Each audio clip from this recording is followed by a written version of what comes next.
For the most realistic steering system available on the market, look no further than Sim Steering from Leo Bodnar. Designed and hand-built at the home of British Motorsport's Silverstone circuit, it's extensively used by professional driver training centres and race teams including Formula 1 since 2010. The high precision and completely linear response coupled with high strength provides the ultimate in realistic steering force feedback. Visit simsteering.com. There are your champions for World Sport Series 2015. Walk Racing certainly almost walked it this weekend.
Hello everyone and welcome to the Virtual Endurance Championship Season 8 here for the second round of the season. The 6 hours of Fuji preparing for qualifying for the LMP1 class here at Fuji Speedway, the 4.563 kilometer circuit. It should be a dry qualifying session across all of the sessions for LMP1, LMP2 and the 2 GTE classes. And for your qualifying for today, and probably for the rest of the season, will be myself, Lewis McGlade, and Oscar Hardwick. Say hello, Oscar. Hello. Hello, hello, hello. Now, you should have been qualifying the car, but you've actually hopped out of qualifying duties for the number 42 GTE AM car. But still, you may still have some of the mindset of what it takes to qualify a car around the circuit, doing a little bit of practice on it, so I have no idea. Just explain what the mentality is around this circuit for qualifying a car, really. Well, around here it's quite tricky. Everyone's been, I won't say complaining, but struggling with the flow of this circuit and actually hooking together a lap. You can set up a car to run well through one section, just not work for you through another one. So everyone's been wrestling with setup, that's for certain. And then when it comes to a qualifying mindset, I mean, you're running the soft tyre, not so much in LMP1. I know that some of the LMP1 teams run it in the race, but particularly in the other classes, the soft tyre is not often a race choice, so you're suddenly working with very different grip levels, which will affect the handling. And there's a lot to consider, but I suspect that most people taking part today will already have been testing those differences and be perfectly ready for what's awaiting them. Yeah, you would hope that people have been practicing for qualifying. It is one of the most important things within this season of the Virtual Endurance Championship, of course, because we have 19 LMP1 cars out there at the moment. There is a division between Room 1 and Room 2.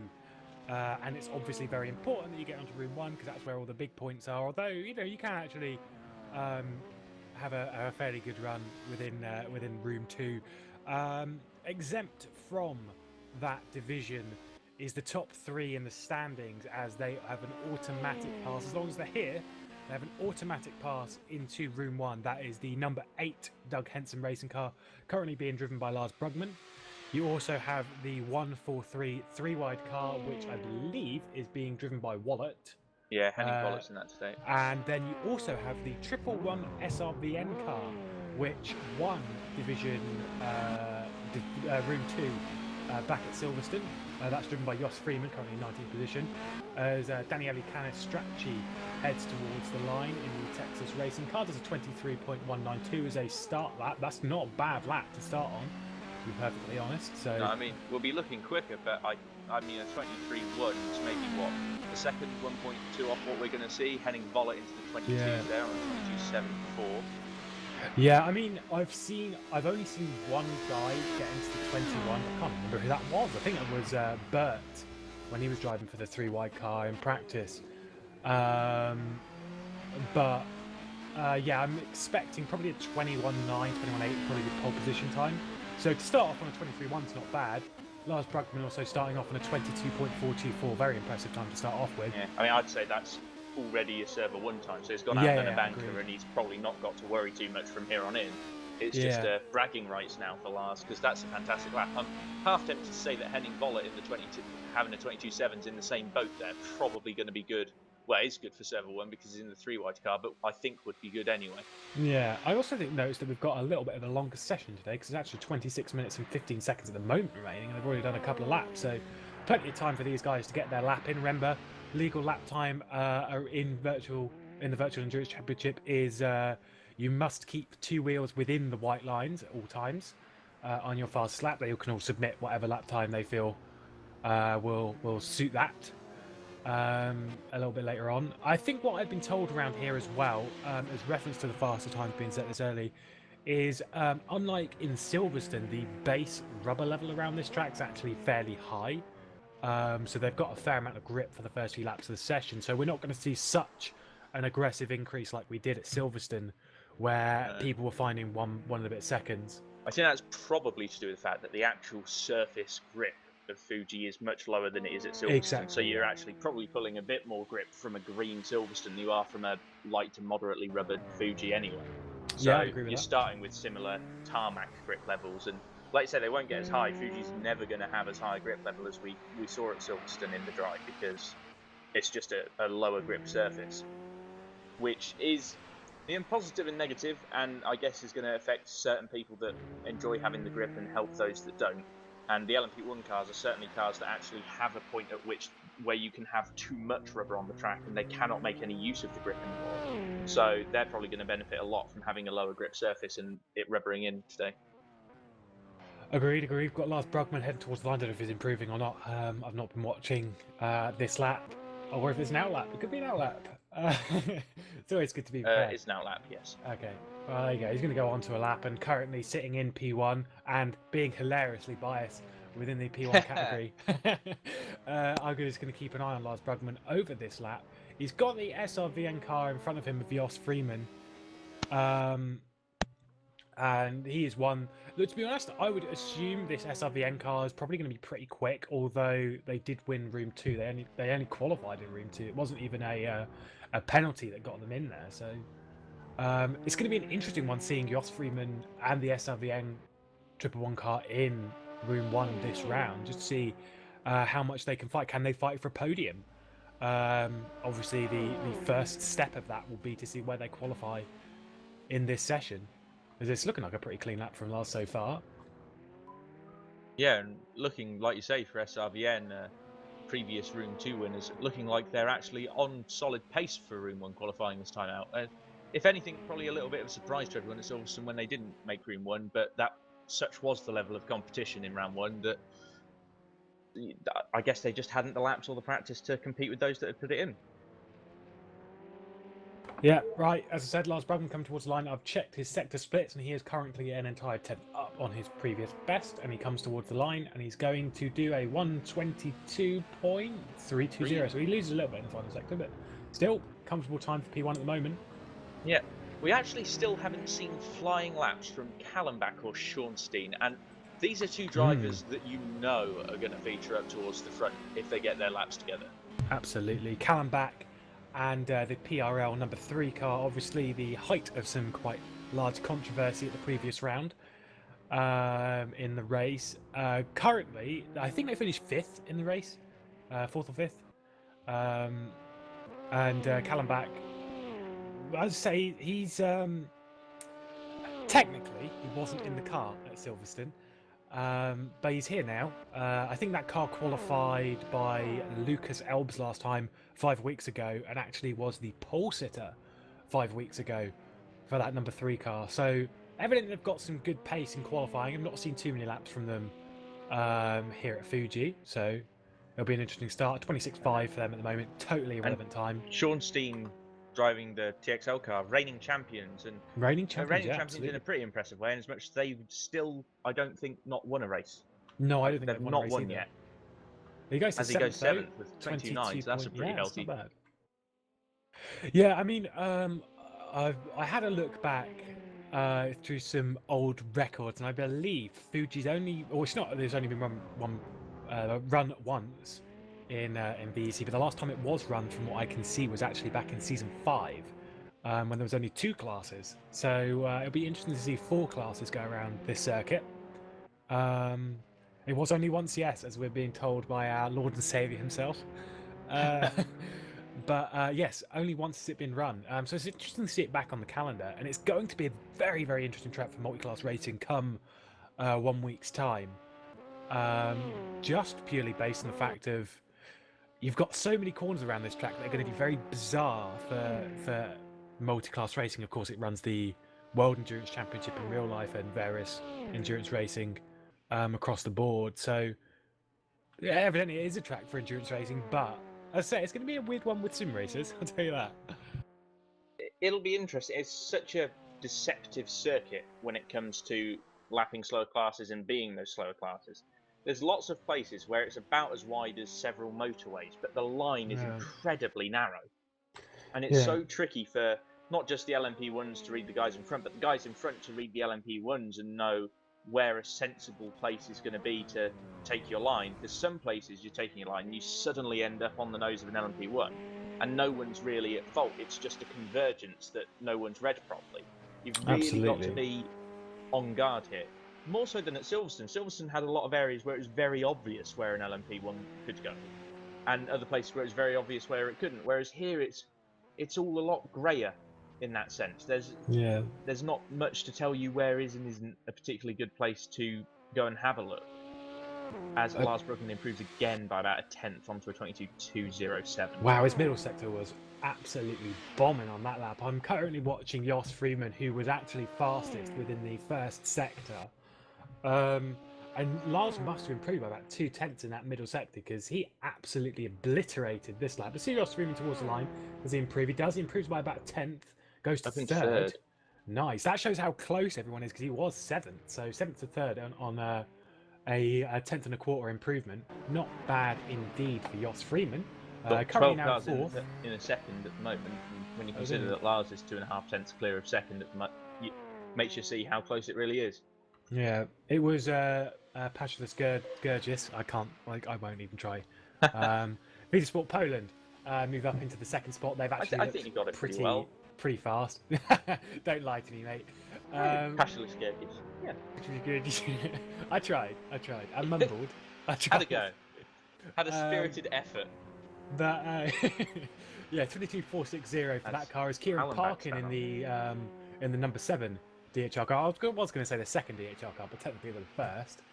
A 22.369. It's the fastest lap I've seen Kieran do around this circuit. Yes, it is. So, it's PB for Kieran. So very good job from Kieran there. 18 minutes still left in the session, so plenty of time for this to improve and chop and change across the order. Still expecting to see some improvement from Callenbach. He actually span off on his most recent hot lap and had traffic on the ones previous. So there's more time to come from Callenbach, and it's hardly a surprise when he's driving a PRL. Yeah, and we've also got Gustina, who's in 5th position at the moment. He's currently a half a tenth up on himself through the first sector, half a tenth off Mr. Brugman. But he is improving, and it looks an alright 2nd sector so far. He's got a little bit of traffic from the VEC Sport Poland car. I won't try this one, it's fine. But Gustina coming up towards that 2nd sector split. This will be the pivotal point of the lap, and he is a tenth down on himself, so he's lost some time in that sector in the 46 car. It's a good looking one, that. Yeah, it's a Coda livery, I think. generally speaking, the quality of livery is pretty high. It's pretty high, yeah. Not on my computer at the moment where I'm running textures on low, but still, yes. You the can't quality... see them, but for me they No. look lovely. So Oh, it's all yes, good. Mister, I've got a better computer. Well, someone's got to, right? Yeah, thanks, mate. I still run with Gastina towards the line, as I don't think he's going to improve, as he doesn't. Nope, he's a 10th off himself. Hall, though, out of the final turn in 8th position at the moment. He is a 10th up on himself in the second sector. We'll see if he improves. He's currently on a 22.895. Could feasibly get into 5th here with Yeah, a good he last could sector. do.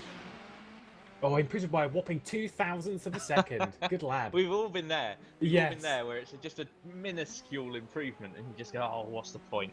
Yeah, Canastracci is also half a 10th up on himself. Everyone's seeming to go about like half a 10th faster, but the thing is putting together a full lap around this circuit is it's troublesome. I'll put it that way. I've tried, and then I went, Lars, you're qualifying the car. Done. That was the discussion. That was a discussion, yes. I've done my qualifying for the season. We just saw an improvement from Feeder Sport Poland, put them ahead of 3 wide. Lovely. Currently 2,000. Lars into the 21s. 21.9 from Lars Brookman. That's going to be tricky to beat. Yeah, that there is setting the benchmark. As I say, I've only seen one other 21, and that was I'm pretty sure it was from Bert in the 3Y car in practice, because I know Lars was trying to beat it a couple of days ago. But that lap time there is going to be very, very troublesome for some of these guys to be. I don't think it's. I'm Callum back to 3rd. Yeah, there we go. Callum back moving up 22.374, only 5 thousandths off of the back of Kieran Parkin. Had to call it that Callum back and PRL were going to surge forward once they got a clean lap in, and that's exactly what's happened. Yeah, I mean, to prove how close this field is, realistically, I know we've got 4 tenths from Kieran Parkin to Lars Brugman in the 2 DHR cars.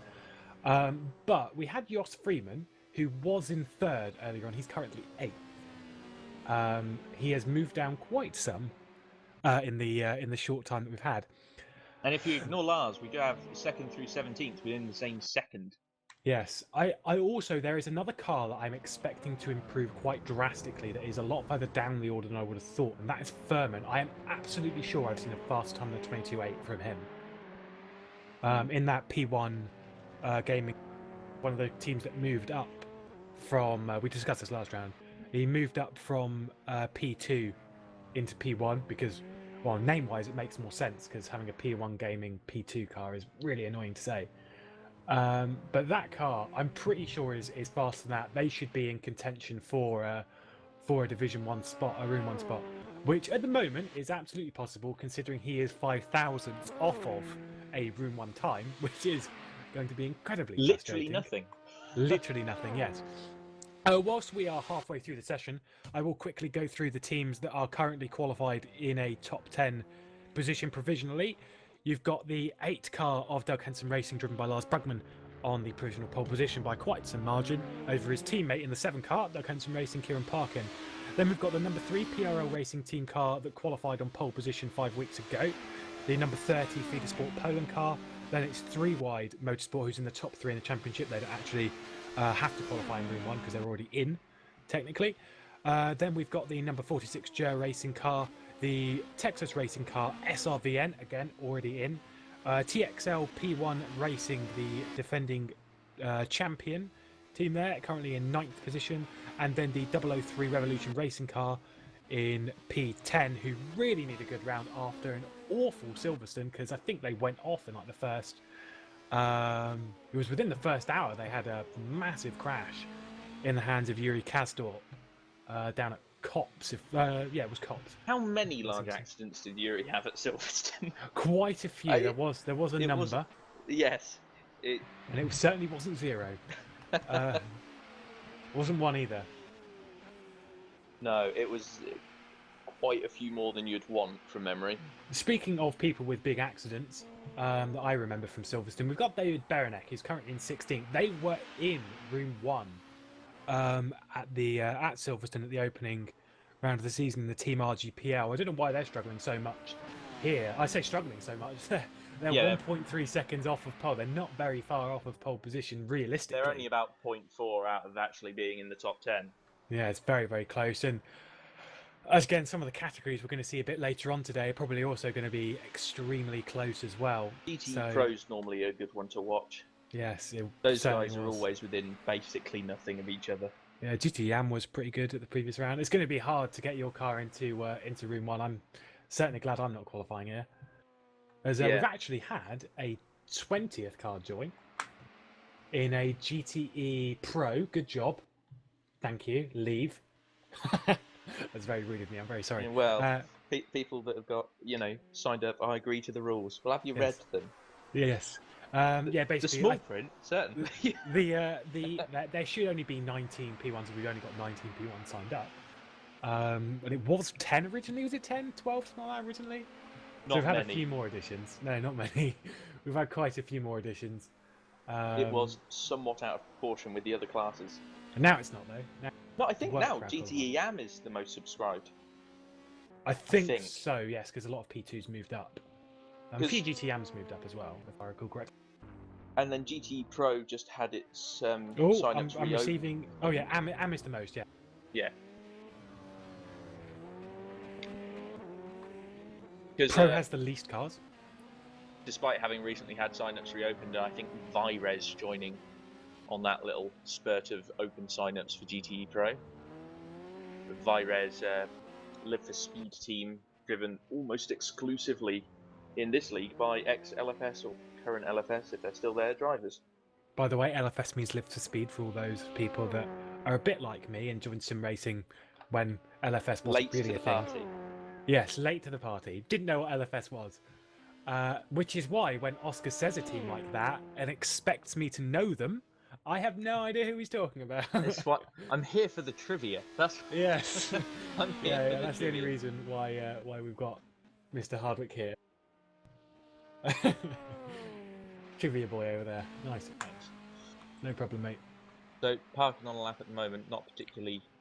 Oh no, he must be on an out lap. Excuse me. He pulled off on his previous lap. I'm looking at the wrong thing. Well, I said about Berenek a bit earlier on. Moved up. He actually moved up into 10th place. On a 22.877, so he moved himself up into that room 1 time. On the bubble. On the bubble, indeed. Yeah, Jake Hall just behind, about 1 and a bit hundredth behind. God, that must be utterly frustrating. It becomes interesting if Jos Freeman falls out of the top 10. Yes, because then technically the bubble goes to 9th, because he's already in. Technically the bubble goes to 11th, because he would already be in. Oh. The bubble would drop a place because he would be considered within the top 10, wouldn't he? Well, yeah, but he wasn't. I guess I follow what you mean. Yeah. Yeah. Sorry, guys, we're just we're trying to figure this out for ourselves, and neither of us. As Feeder Sport Poland improved a second, splitting up the DHR cars. That's to be honest, don't find that surprise, as the Feeder Sport Poland car's been looking pretty good. They've been practicing quite a bit in that car and looking fairly fast over the build up to the Fuji weekend. Well, Feeder Sport, they're a decent bunch of guys in regards to pace, and they sure are. They are most of the time really quite quick. Yeah, they've got a nice looking car. I quite like that car. Yeah, it's all right. It's all right. It's all right. It's the highest placed Porsche at the moment, being in second. So yeah, that's good. Good lap time from Gergis there. Potential room for improvement as well across the final 8.5 minutes of this session. Who is going to be in that top room? I'm pretty sure at the moment the top 5 in room 1 at the moment are safe. Being the 2 Doug Henson Racing cars, Feeder Sport Poland, PRL and 3 Wide. Obviously 2 of those are automatically in anyway. But I'm pretty sure that those cars are actually already fairly secure for a room 1 time. It's below them where we've got all of the cars on the bubble. And yeah, it's getting a bit close back there. Yeah, and it's always a stressful place to be where you're looking for hundredths, tenths, sometimes even thousandths, just to put yourself into a position where you're confident in being on server 1. Yeah. as I rejoin after our Fat 2 crash. You're breaking that third wall, mate. Fourth wall. Yes. The thing is, with what I was going to say was about Mr. Brugman, who's currently sitting there on pole position, who's come into this round, doesn't improve on that lap. I think it might have been an outlap. But he has a bit of Jos Freeman traffic. But Lars, probably, we were talking about confidence and stuff like that, and being in an uncomfortable place down in like the 10th and 11th place. I feel for someone like Lars, getting that lap in early in the session, which was a 22.4, so realistically he would have actually qualified in the top 5 at the moment on his initial lap in the session, so that shows how good a lap it was. Having a lap like that to fall back on comfort-wise is really, really important. I found that very important in Silverstone, to have a few laps to fall back on. So, you know coming towards the end of the session that you've already got a comfortable Yeah, I mean, place. including his current fastest lap, he's done 4 top 5 times. So you can sort of go, oh, well, one of them. At least one of them, yeah. I mean, the 8 car at Silverstone actually had to go with their second fastest time, sorry. Because... 7 car, don't you mean? No, the 8 car. Well, I'm looking at the wrong person. Yeah, I, the 8 car. I drive the 8 car, yes. I know I'm on about. Yes.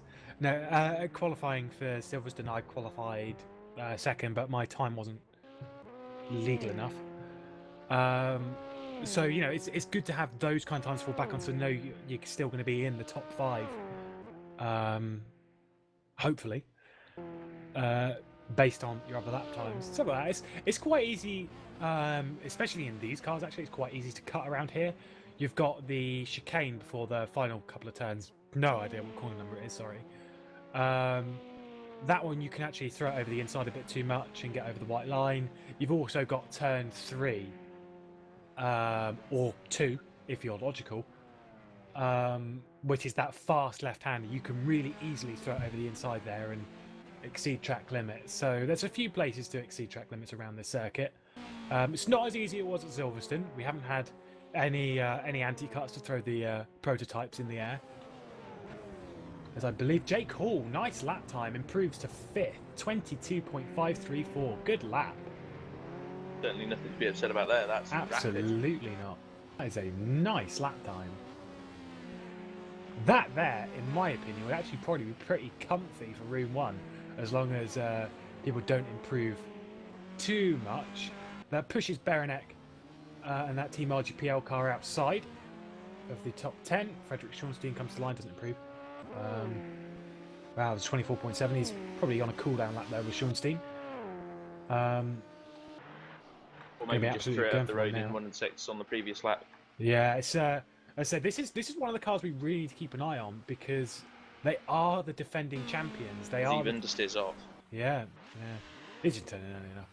But they are the defending champions. They're one of the teams that really, really need to get up there and get up there and they should be up there and fighting for their podiums, fighting for the wins. Obviously, they don't actually have a win yet, but they need to be up there fighting for those podiums, defending that top honour, as it were.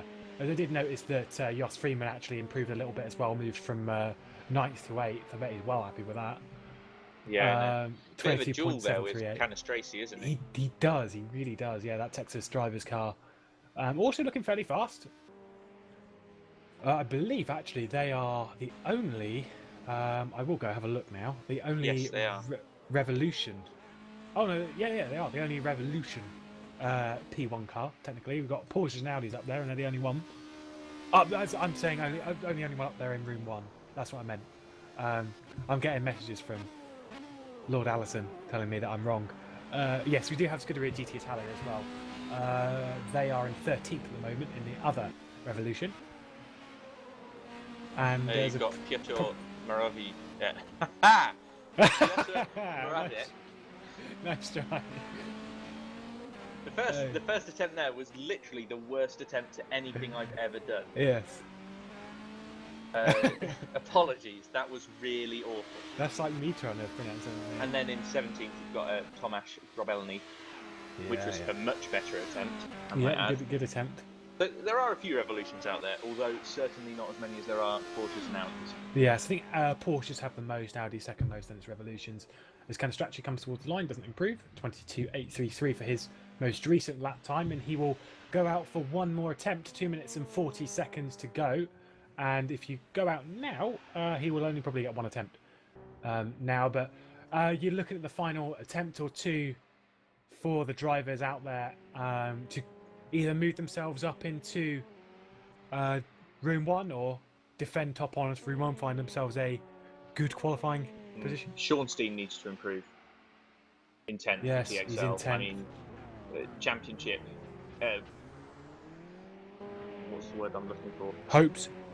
Well, double championship hopes. I won't say rely on being in server 1, but it's certainly going to help them if they want to go and do the same kind of thing again. Yeah, obviously a car that was a mistake from Schornstein. He's not where he is now. He needs to escape. He's out of that room 1 right now. Now this was one of the teams that actually finished on the podium back at Silverstone. So this is a big thing. If he doesn't get into that top 10, there is still potential through penalties, etc., that he will move himself up into that room 1. But you don't want it to fall back on penalties. Is he in the top 3 in the standings? No, he's not in the top 3 in the standings, but he finished on the podium. Where is it, standings or podium? Well, he finished on the podium, but because of Division 2. So he needs the top 10 to get in. Yes, he is not automatically in that number 1 car. Is not automatically into the event here. Callum back with Fuji. Second. Oh, Still 2/10 off. Oh, and Vasilis Gergis also improved. That is the last lap from Callum back. He will not improve any more from that as he did escape. We've got the Fuji Sport Poland car, which will get at least one more lap in. Currently sat in that 3rd spot at 22.167 at the moment. A good lap time from him. Can he improve into 2nd? It's not really on the front row because that's not how it works. Rolling starts, etc. But can he improve? Can he actually go after that pole position? Can he depose Lars Brugman from pole position? I think it's a bit of a leap to make. It looks at the moment like he's backing off and then he's going to go for one more. It. Absolutely, yeah, go for it. Lars is going to go for one more as well. He doesn't need to, but he's going to. That's because he's an egotistical person. That up ahead. Furman up ahead. Is he going to improve? No. In fact, he was on an outlap. So Furman, another one you said, expecting to see a bit quicker, still struggling down in 13th with 1 lap left to improve. Yeah. We've got Schornstein, who's currently on his lap. And he is one of those people that really, really needs to find that lap time. I've already said it's on his final lap now. Tracy in 9th and 10th, not on circuit. Yes. So they cannot improve. They are sitting there crossing everything they've got that the guys behind don't go quicker. And it is mighty close. You're talking a 10th for anyone 3 places back, and they could displace them. Yeah, we've got Baron. And sorry, we've lost Lewis McGlade's voice momentarily. I don't know if he's timed out or hello? muted himself. Now he's back. Hello? Okay, right. I didn't know what my microphone was doing there. Never mind. It was okay. Either way, what I was going to say was Schornstein's on his final lap. We've got Berenek, who's also on his final lap, although I don't know if this one's actually going to count. Schornstein's coming up towards the final corner. Is he going to move himself into that top 10 spot as Gergis also pulled off from his lap? So on the final corner. Wow. Four Big wheels moment. over.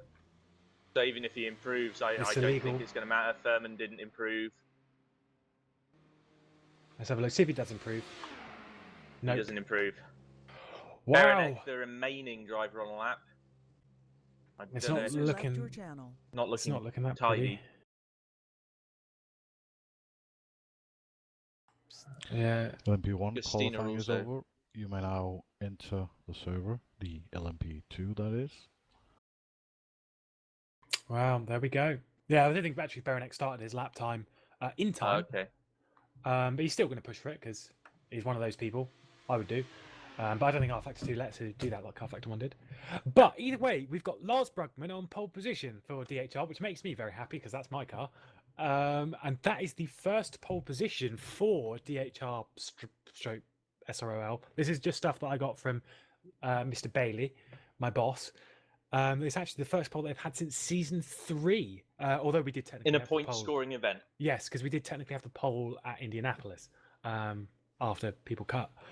So provisional poll, of course, because he might have exceeded track limits, like a, you know what? Like you did. Like I did, because I'm a horrible person. Just Yes. And since we're a bit behind, I will advance to qualifying now. The server is open, so you will be able to join. Come on, Lars, leave the server. There's a few people still in the server. Henning Wallet, Lars Brugman, a couple of people that are still in the server from Reno de Milamista. P1. Oh yeah, Anthony Milamista, yeah, and Piotr your Morakic. favourite. Morakic. You're gonna have. It's the surname User there, joined your and channel. I'm gonna need someone to. To tell you how to pronounce. Yes, that. I'm gonna need some guidance on Absolutely. that one for later reference. Look, just do what I do, mate. If you can't pronounce the driver, just say the team or the car number. It's a good way of doing it. We're now into the second part of qualifying, which is for the P2s, which is a class that you have a team in, True. being driven by Tommy Ayala, so we can have hilarious bias there. And yeah, the previous pole position at Silverstone, if I recall correctly, was done by Anthony Jans in a dominant display around the British circuit. Can he I repeat would suggest that form? he's going to be given a proper seeing to by Joe Ciampa today. Yes, that's what I was going to say. He is looking mighty. We're talking about a couple of cents being a big gap for Lars in LMP1. I think Ciampa could have a bigger gap than that in LMP2, unless Jans is on that kind of pace as well. But I've not seen it. I've seen Ciampa be unbelievably quick, painfully quick around this track in an LMP2. So it'll be interesting to see. I think there's going to be a big old scuff at the top. Yes. The whole thing. Absolutely. As I say, Anthony Jans, who looked so dominant at the previous round, as you say, Ciampa's looking mighty quick here in Japan. Can he take the Odin Racing car onto the first pole position of the season for them? Been an interesting one to see. Very exciting qualifying session ahead, half an hour ahead of the drivers. Yeah, as now, opposed to the 25 minutes that we had at the previous round. do we know who is automatically in for LMP2? Yes, hold on. Yes, give me a second. Team Spirit Racing in the 45 car, which you'll have to tell me who's driving what. Team Spirit Racing is Anthony Jans, of course they won at Silverstone in Division 1. We've got Sim HQ Motorsports, who I do not see in the server at the moment, or I don't see them in the... Oh, yeah, I do. Pedro Gomez, 30. And Team RGPL, who is being driven by Stander Semmel. There we go. So, Awful. those guys Sorry. will be in automatically, so Yes. all three are here. Odin Outside of that, Racing I'm car- going to suggest that you need a 29.7 to get in today. Yeah. Yes. So you In can have fact, let's say 29.5. I think I'm being too mean. that. Yeah, no, I think 29.5 would probably be. Sounds about right from what I've heard for this session, and from the nervousness that I've heard from a few drivers approaching this session. And me, And as a you. manager. Yes. Yes. Well, you know, I've got stakes in this one as well, because I've got 2 cars skinned out there, and they look bloody awesome. Yeah. And God, I'm egotistical today. it'll be interesting to see, and I am aware, because of the setup we're running, that there is incredible variance in setup in LMP2 at the Yes, moment. absolutely. Yes, Carsten Dynegard to the time to start off with. Currently sitting on P1 in front of Jimmy Broadbent, who does a 29.951. Given that he probably started doing laps about 30 minutes ago. Well, Jimmy Broadbent, or Yeah, yeah. that's pretty impressive. Yeah, he only did the final couple of stints at Silverstone. Wow, that is a lap time from Ciampa. 28.875 just to kick things off. Nice. And I can tell you for free, it's gonna get worse. Yes, that is a nice lap time from Joe Ciampa. But as I said, Jimmy Broadbent actually missed quite a lot of the race because he was driving across the country to go pick up a car. Yes. Race against time. A race against time. Yeah, he did come back to do the final few stints, and then the Obviously, the race was red flagged after the server died. As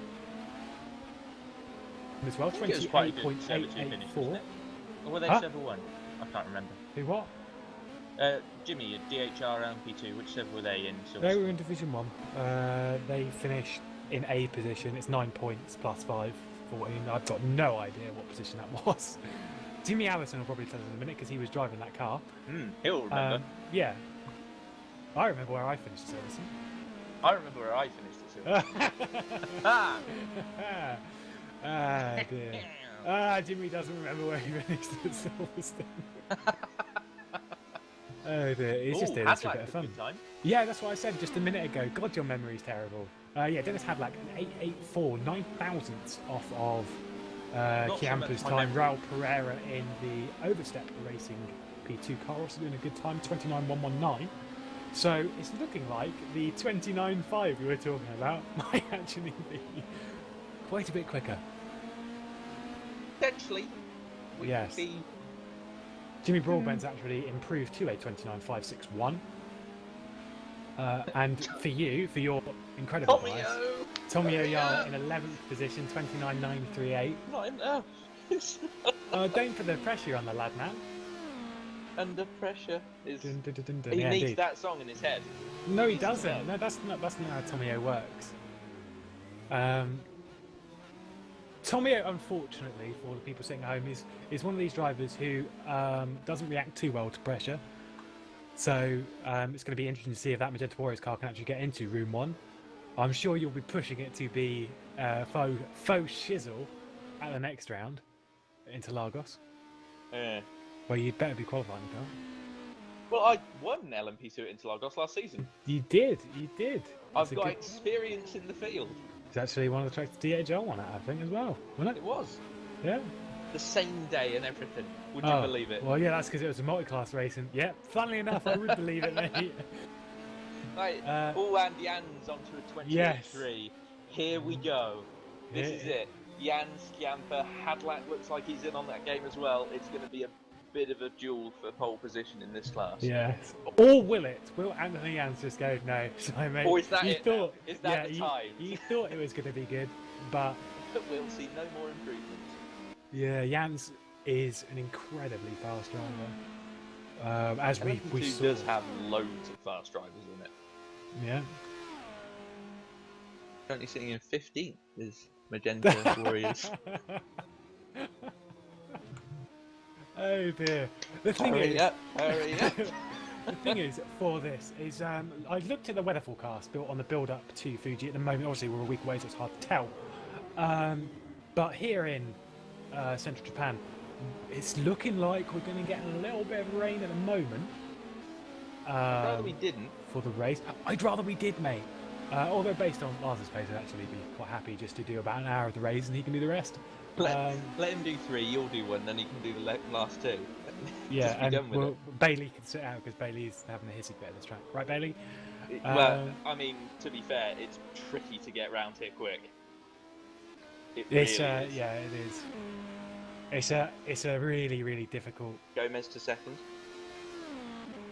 Yeah, no, yeah. Gomez, he's one of the teams that actually doesn't have to qualify. Well, he does have to qualify, but you know what I mean. He's already in that top 3, is he? Was that one of the teams that I said about? Sim HQ, Motorsport? I have no idea. I'm talking out of. I believe they must have been second place finishers. They in were Room second 1. place finishers, yes. Oh, Tommy. Anyway. Team manager sitting here in the channel with us, getting stressed out. I mean, realistically, I should get a bit stressed out as well, because although I'm partial team manager, I guess. Right, Oscar? Kinda. Yes, he doesn't want to admit it, but he has to, because otherwise he won't get any liveries. Move the bias back. What? Anyway. I'm just watching. It's terrible. Mate, there's other cars in P2, like Jimmy Broadbent in 9th. Who's doing a fantastic job. He's doing a good job, 29.561, but at the moment, it's hard to see anyone depose Anthony Jans from that pole position. We've still got 20 minutes to go. We're about a third of the way through this session. And Anthony Jans looking very comfortable with his What is it to whisper? What, in game? Yes. Oh, right, because you struggled last time. It's /W, mate. Slash first, right. Yes. Yes.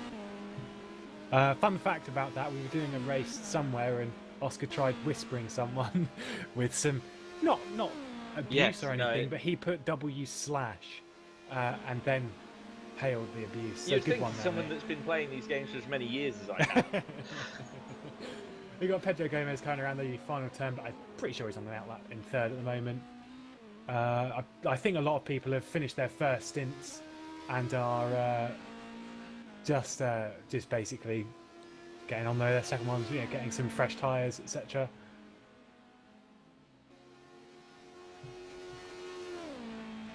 Yeah, Hope so. hope so. Mate, I don't think it's his brake bias. I think it's his brake pressure. Looks way too high. Well, I think it's his brake bias because it's only the front brakes is locking. Yeah, well, all right. Mainly into turn one. Like, again, I've driven the car and it's tricky, but it's a setup that's got the pace to run in the top 5 at the moment. Yeah. Well, what I wanted to talk about right now is the bubbles that we've got, because you said it was going to be a 29.5, and then that was, yeah. This is a very quick session at the moment. Is already. Yes, it's already a 29.5. In fact, Jimmy Broadbent a 29.561 in 9th, followed by Charlotte, or is that an A? It's an A. I can't see on my screen. I'm sorry. It looks like an O to me. Charlotte is currently 16th. Ah, yes, that's your lot. But yes, Franco Scaletta there, 29.565. He's 4 thousandths behind Jimmy Broadbent, followed by Anthony Morass, who's got a 29.571, a further 5 thousandths behind. As Jimmy Broadbent actually Not that improves. it's close. Yes, actually Jimmy Broadbent improves. 29.1. Yeah, not bad Which puts time. him into 8th. Wow. I was wrong. I feel sorry for a few of these drivers out there because this is a mighty fast session at the moment. It's close. I mean, everyone's within 1.7. Literally everyone's in 1.7. Yeah. That's not much per corner in regards to time loss. It's minuscule amounts. Ben Willis in and this is a harsh way of putting it, in last place. Currently receiving the wooden spoon. 1.753 off. Yeah, like exactly. It's a wooden spoon and it's not that far away. No, It's he's probably actually frustrating. just over half a second off of a room 1 time. It's unbelievably close. Yeah. Painful would be the way I put it. As It's painful to watch. yes, as we've got Anthony Yans coming towards the line. I'm pretty sure this is a time lap, unless he's been escaping all the time. 28.381 is his current time. Doesn't improve. 28.756. Pedro Gomez also coming around the final couple of sectors. I don't know if he's improving. Hadlack. 10th for Tommy Oyala. Hadlack improves to 4th, a 28.839. He actually improves a whopping 45 thousandths of a second. Also, don't woo like that, man. I still don't think it'll be enough, frustratingly. No, it won't be. He's in 10th. Needs to be a. He's in 10th and Senna Oh, behind. Gomez towards the line. Oh, Bit of an he improvement. Yeah, he was 2/10 up in sector 2. He's really Gamper got to that the line. pace. Is this a time lap? Nope. Camper's not on timed lap. He's about to start one though. As Hadlack's a couple of tenths off in the first sector, so he's not like that close. Is this? I think it's Borgia Milan. At the moment, I'm looking at Milan in 7th position. I've only recognised that because I've raced with him before.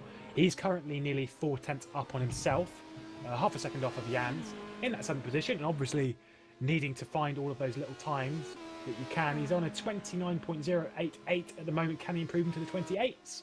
Comes to the line. Yes. Does. Just. 28.987. That's a lot of time in sector 3 then. It's actually a fairly frequent thing that I've seen, is that a lot of drivers can find a load of time in sector 2, but then they lose it in sector 3. There we go. Get my brain around it. Yeah. And another thing to remember is at the moment the cut-off is 9th. And why? Who's out? Senal's 15th. Oh, okay. And he is one of our 3. Oh yeah, in Team RGPL. Yep. For Because the other ones, do we say, are Jans and Gomez. Gomez. So they're 1-2. They're not causing a problem in that department. Brockmeyer, nice lap time to third. Ooh. Excellent lap time in the 84 car. On a 28.566. Very speedy, some of these people. We've got Chiampa coming towards the line. 300 up on himself in the second sector. Not improving on the best, but we'll see as he comes towards the line. Is he going to improve? No. Nope. Big old knock there. You can definitely do a second lap on the softs in LMP2 Yes. cars, though. Well, you can do it in P1, so I'm pretty sure you can, yeah. But you can't really in GT Yam. The fastest lap's the first one if you don't That's screw it because up. it scrubs too much, I guess. Yeah, well, maybe it's just my setup. Raul Pereira runs illegal there in the third sector. He was a 10th up.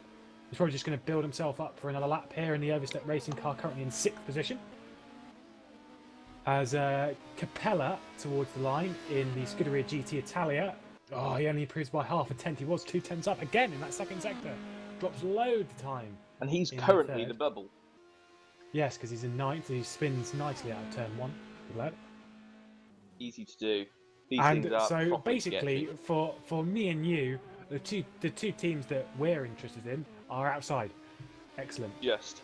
Yes. Well, Tomio's got quite a few tenths that he needs to find. Jimmy's right there. I mean, that's properly impressive from Broadbent. But we know he's not done that many laps. Yeah. Also, aren't they both run the same setup? They are also both on the same setup, yes. Is that not something I should be saying on this podcast? I think it's okay to say. Okay, well, you're team manager. True. It's up to you, mate. Looking around, it's sort of settled down a bit now. Yeah, but we're approaching that final 10 minutes pretty quick, and in my opinion, it's that final 5 minutes that is going to change everything up massively. So, going to be an interesting one.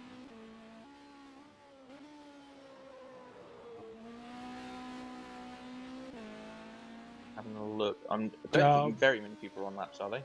Good job, Ciampa, who posts high on track, accidentally mashes that hotkey in the middle of a session. I at least think that's appeared now, unless my brain's working wrong. You're right. I'm pretty sure it appeared by now. Yeah. Anyway, who can we look at? As Raul Pereira goes into second for Overstep. Good lap time, a 28.471 for the 11 car. Nice job. Very nice job. Yeah, oh, look at that. Top 5 separated by 0.2 of a second. Slightly close. Joe Ciampa gets a drive-through penalty for his chat on track, which is fair enough. He does have to serve that within the session, of course, which will sacrifice one of his time laps, which makes sense. No chat means no chat. No chat means no chat. Hadlack coming towards the line. Is he going to improve? Is he even on a lap? Let's have a go. Rolling the dice. And it is not an improvement. He wasn't a lap though, did the 30.1, so he obviously backed off quite a bit there. Everyone now within 1.5 seconds. It's amazing. Ben Willis moved up Rodriguez currently with the wooden spoon. And again, like you say, only, well, I say only, is about a second actually out of being in the top 10. That's just how close the top 10 is at the moment. Yeah, it's painful. No one. Actually, you've got Capella in 9th. He is on the bubble at the moment. For Scuderia GT Italia, he's a 10th up on himself through Sector 1, which you need you need these 10ths. Absolutely, they're so important. I mean, at the moment, a 10th will get him 2 spots. So exactly, it's so close. We'll see what he's like over the Sector 2 split coming up shortly after this chicane. Yeah. Again, with the variance of setup in LMP2, you may well see people who are further down going faster in certain sectors. Yeah, absolutely, especially with wings, etc. As you say, he's only 13 thousandths up through Sector 2. We'll see if he can be one of these people that improves in the third sector, because you've got to remember a lot of these people are improving a lot in the Sector 2 and then not in their Sector 3 on their fastest time. So bit of a wobble there though from Capella. Yeah, he's had a couple of wobbles here in Sector 3. Holds it nice and tight through the final turn and punches it towards the line. Didn't get early enough on the throttle from what I heard, but that's me. Jans improves. What a surprise. 2.48 now from Anthony Jans. Jeez, nice. Hadlack improves. Yeah, nice lap time from Hadlack. And Capella improves. Wow, there you go. It's all going 3 on. tenths in that final sector, did Capella. Broadbent improves, but doesn't go forward a position. Well, that's actually quite impressive to do. Good job. It improved by... It being improved by a tenth and a half there and didn't go anywhere. Because you've got to be in the 28th to be in at the moment. I really apologise for my prediction being Half a as second wrong out as it at the was. moment. Painful, mate. I unfortunately have to say I can't see my car getting in. Yeah. Doesn't look promising. Yeah. I mean, the Have first time faith in I your did it, it was drivers, a man. 28.9. Be a good team manager. Jeez. It's a bit too much gap to find. It's worth pointing out that if anyone has cut on their laps, they're screwed. Yeah. It's one of Oh those yeah, sessions that's the same. if That's the you same cut, in P1. you're That's the done. same here. That'll be the same across the session because the lap is so short. There's not too much time gain or loss realistically, and so a second can literally put you from first almost to last. It's big at the moment. Is these time different. You know, with a penalty, a second penalty is massive around here. Just keeping an eye out for people that are improving, as Maras actually improved up into 11th spot. He improved by 0.3 on that lap, or maybe he didn't. I'm pretty sure he did.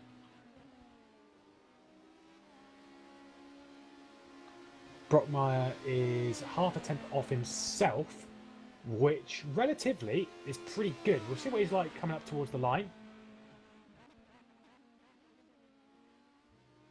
Does he improve this time, as we've got 8th place? No, there's no one really improving a bit further down.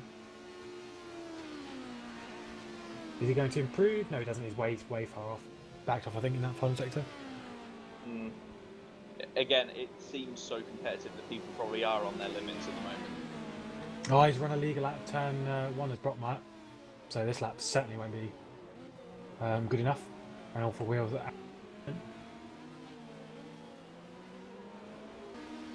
God, who is going to get this pole position? I think Sensible Money's still on Jan's. Yeah. Brockmeyer is actually improving in Sector 1, but again, also looking through the hairpin either. Look, who else have we got? Milan half a tenth off himself in Sector 1. I think we're at the cooling down period, I guess. 8 and a bit minutes to go in this session. Things will kick off in the final 5. Yeah, kind of waiting to see what happens. Very exciting. The build up for who is going to be on provisional pole position here in the LMP2 category. 2 more categories to go after this, GTE Pro and GTE Am. Wow, what an exciting day. And also, yeah, it's an exciting build up just to... I think it's a really good thing, actually, to have the qualifying on a different week, let alone different day. Because it just allows you to specialise the car a lot more for qualifying, really. You do really get pure hot laps today. I mean, Yeah, there's as so much Milan more. actually improved. Yeah, just displaced himself with Skelett there, so tiny improvement, I think. Yeah, but he technically found 2 tenths in that final sector. He actually was tended a bit down in the second, so very good lap time there. We've got Rodriguez coming towards the line in 12th position, currently a 10th up on himself in sector 2. Is he going to improve anywhere? Is he going to go into that top 9? Really is where he needs to go. What you got to aim for? No, Nope. it didn't improve. 3 tenths off. Tommy Oyala, your boy, misses the hairpin entirely. Never mind. He was a 10th up in sector. Oh, half a 10th up in sector 1. No job. Still, is that 9th place you need to be, because Team RGPL in 14th position in the 137 car are technically in. Yep, they are in after winning Room 2. So, yeah, it's tight. It's tighter than normal because you've got to be in that top 9. That's the thing is that I don't know if people like Jimmy Broadbent, who are currently in that 10th spot, I don't know if they actually know that. I don't know if they'll like to find out. No, I wouldn't like to find out after, relieving yourself that you've finished or you've qualified in that top 10 and then just being told, oh, actually, there was one dude outside of it, sorry. Watching Raul Pereira come towards the line, 6 thousandths, massively up on himself in Sector 2, huge gains. Here, is he going to improve in the overstep racing car? Currently in third position. Can he get himself into second? Or did he back off? Nope, 300th. Oh, nice. Pedro Gomez also out. He pulled off, never mind. NVM. I think this is at the point where a lot of people are getting stressed out. If the lap's not absolutely perfect, they'll just abort it. It looks that way. There's lots of people just slamming escape as soon as it goes a little offline, aren't there? Yeah, but you can't blame them. Right, I wonder if Tommy will break in a straight line for turn 1 this lap. Oh, leave him alone. Always so rude. Seems to be what the issue might be into there specifically. Maras improving. He's taken a really wide line through the final turn, so never mind. He is going to be way down. But he was a 10th up in Sector 1, so he's definitely got a bit more pace in that car as Maras in the 08 car. He's got Chiampa behind. Chiampa is one who's just dropped a lot of pace. We've not seen a great lap time from him. Does he improve? No. And so I thought Chiampa was in 6th place at the moment. And I just thought he would have been a lot quicker than that. I think he's got a lot more pace in the car. Probably. I mean, we've seen more pace from him in practice sessions. Yeah. God, what a horrible session to be in. Yeah. It is definitely a tricky 18th one. to first in 1.5 seconds. What a horrible session. Alright. Final 4 minutes. So we're in the final few laps, the final few stint. Well, final stint really. For a lot of people. Can anyone work a little bit of magic, find their way in to both cars that can get into that Division 1? I believe they were both in Division 1 the previous round. Yep. Yeah, they both were, so they both should be getting into Division 1 here, really. Into Room 1. Can they do it? Oh, it's going to be a tight session, tight final 3 minutes. An uncomfortable final 3 minutes. Oh dear. The top 10 separated by 8/10. In fact, the top 8 separated by half a second. Wow. Amazing. This race could be pretty phenomenal Could for be. the PT category. Come a week's time.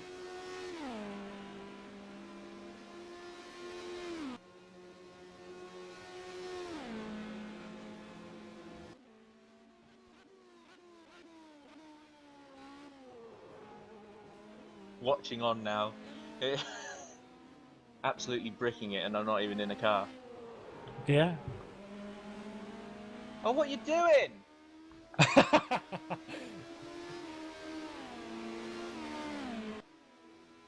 Unbelievable. Also getting stressed out here.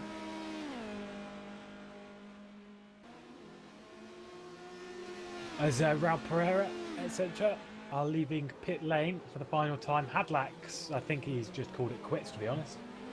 I Dennis think he's Hadlack. like, well, I'm in. So. I'm in, done. Yeah. Tim the line. I don't know if he's on a lap or not. He's probably starting his final stint. 2 minutes, 16 seconds to go. He was actually on a lap, just built. My lack of knowledge over a P2 car is quite. You keep cutting out. Ans. Do I? Yes. Excellent. Perfect thing you want from the lead commentator, right? Ideally. Ideally, good.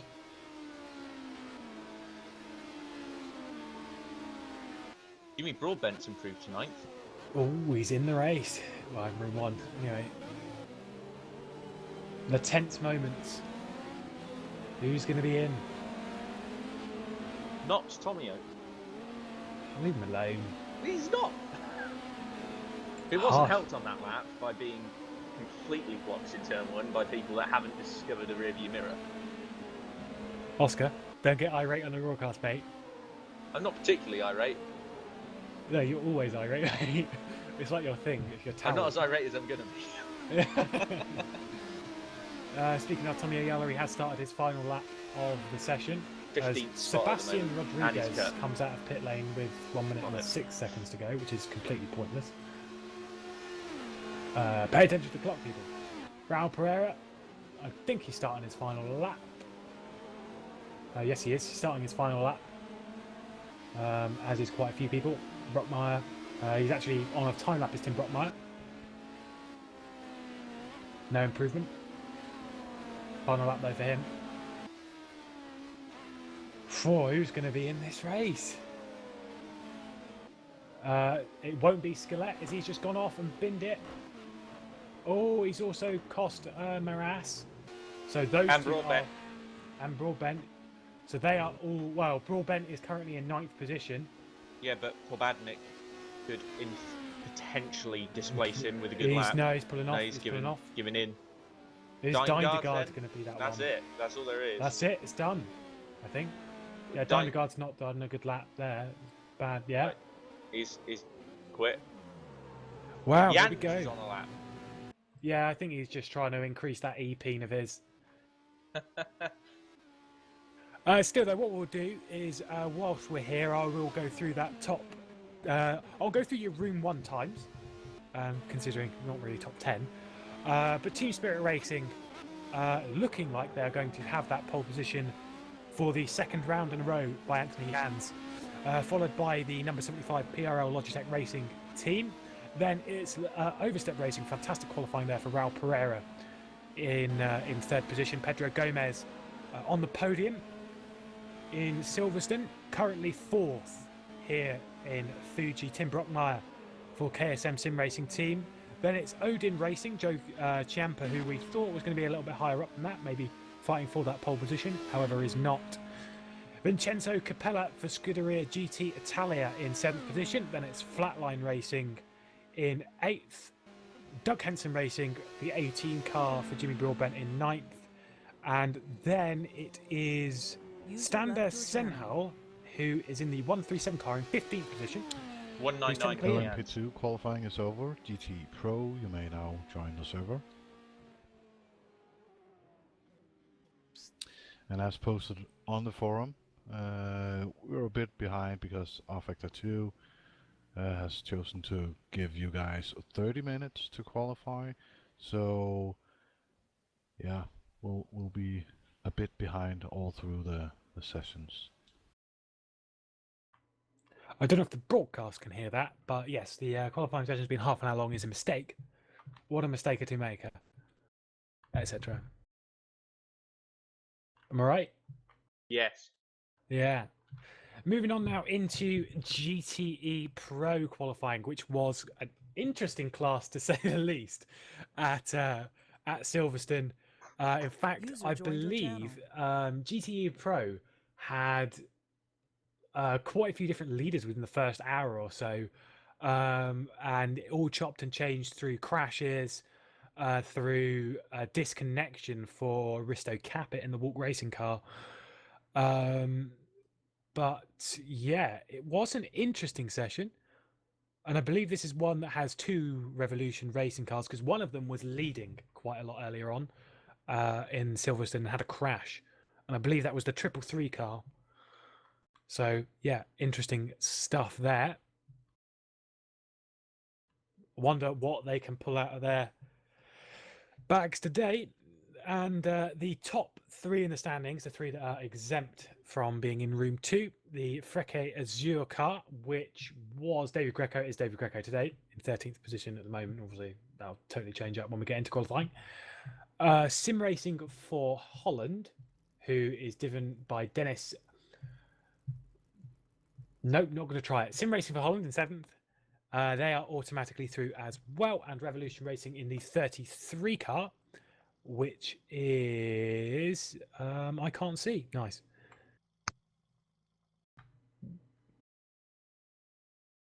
I believe that's Davidovic's car.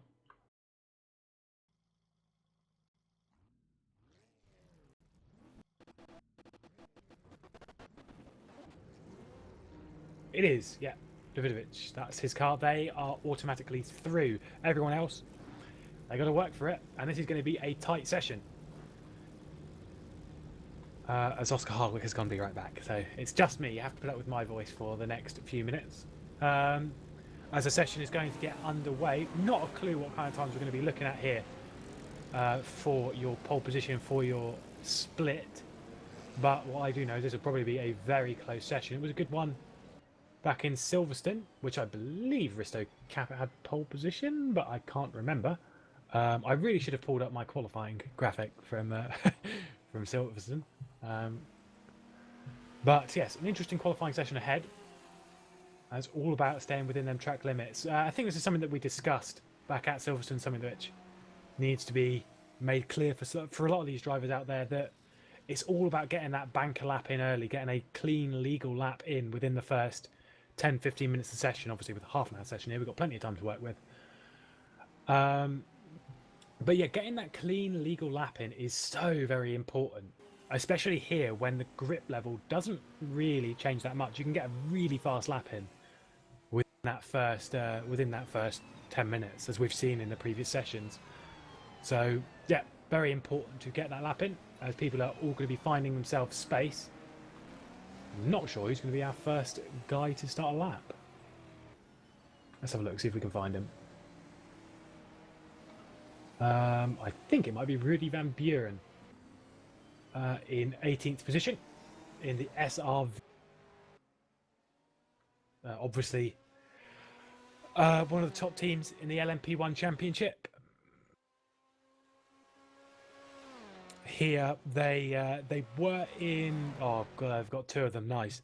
They were in Division in Room 1 back at Silverstone. They finished on the podium in this number 11 car, 011 car. Misses up turn 1 a little bit with a bit of block brakes and stuff, but still, this is one of the teams that we would expect to be comfortably into Division 1.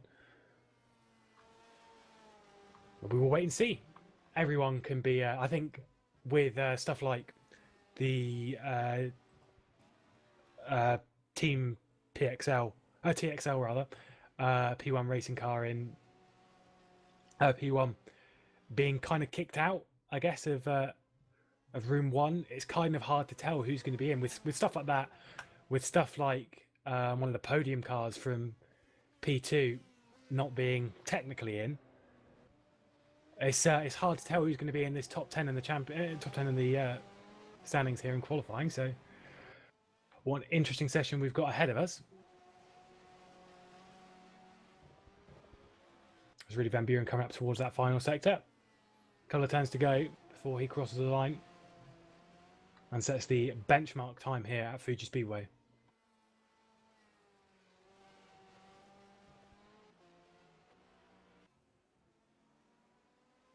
Towards the line, let's see what time this is going to be. As I say, I'm not sure what kind of times we're looking at for GT Pro. It's not a class I particularly study. As Carsten Deininger was removed because P2 car. A 35.890 as a benchmark time for Rudy Van Buren there. As Nico Barkley hops up into second, a 37.544. Risto Capit, a 36.706. So a 35.890 is looking at a pretty comfortable time at the moment for Rudy Van Buren in the Ferrari, followed by a couple of Porsches. 3 Porsches now. David Greco, championship leader in the Freccia Azure car. 36.716, 10 thousandths off the back of Risto Capit's car. All close back there.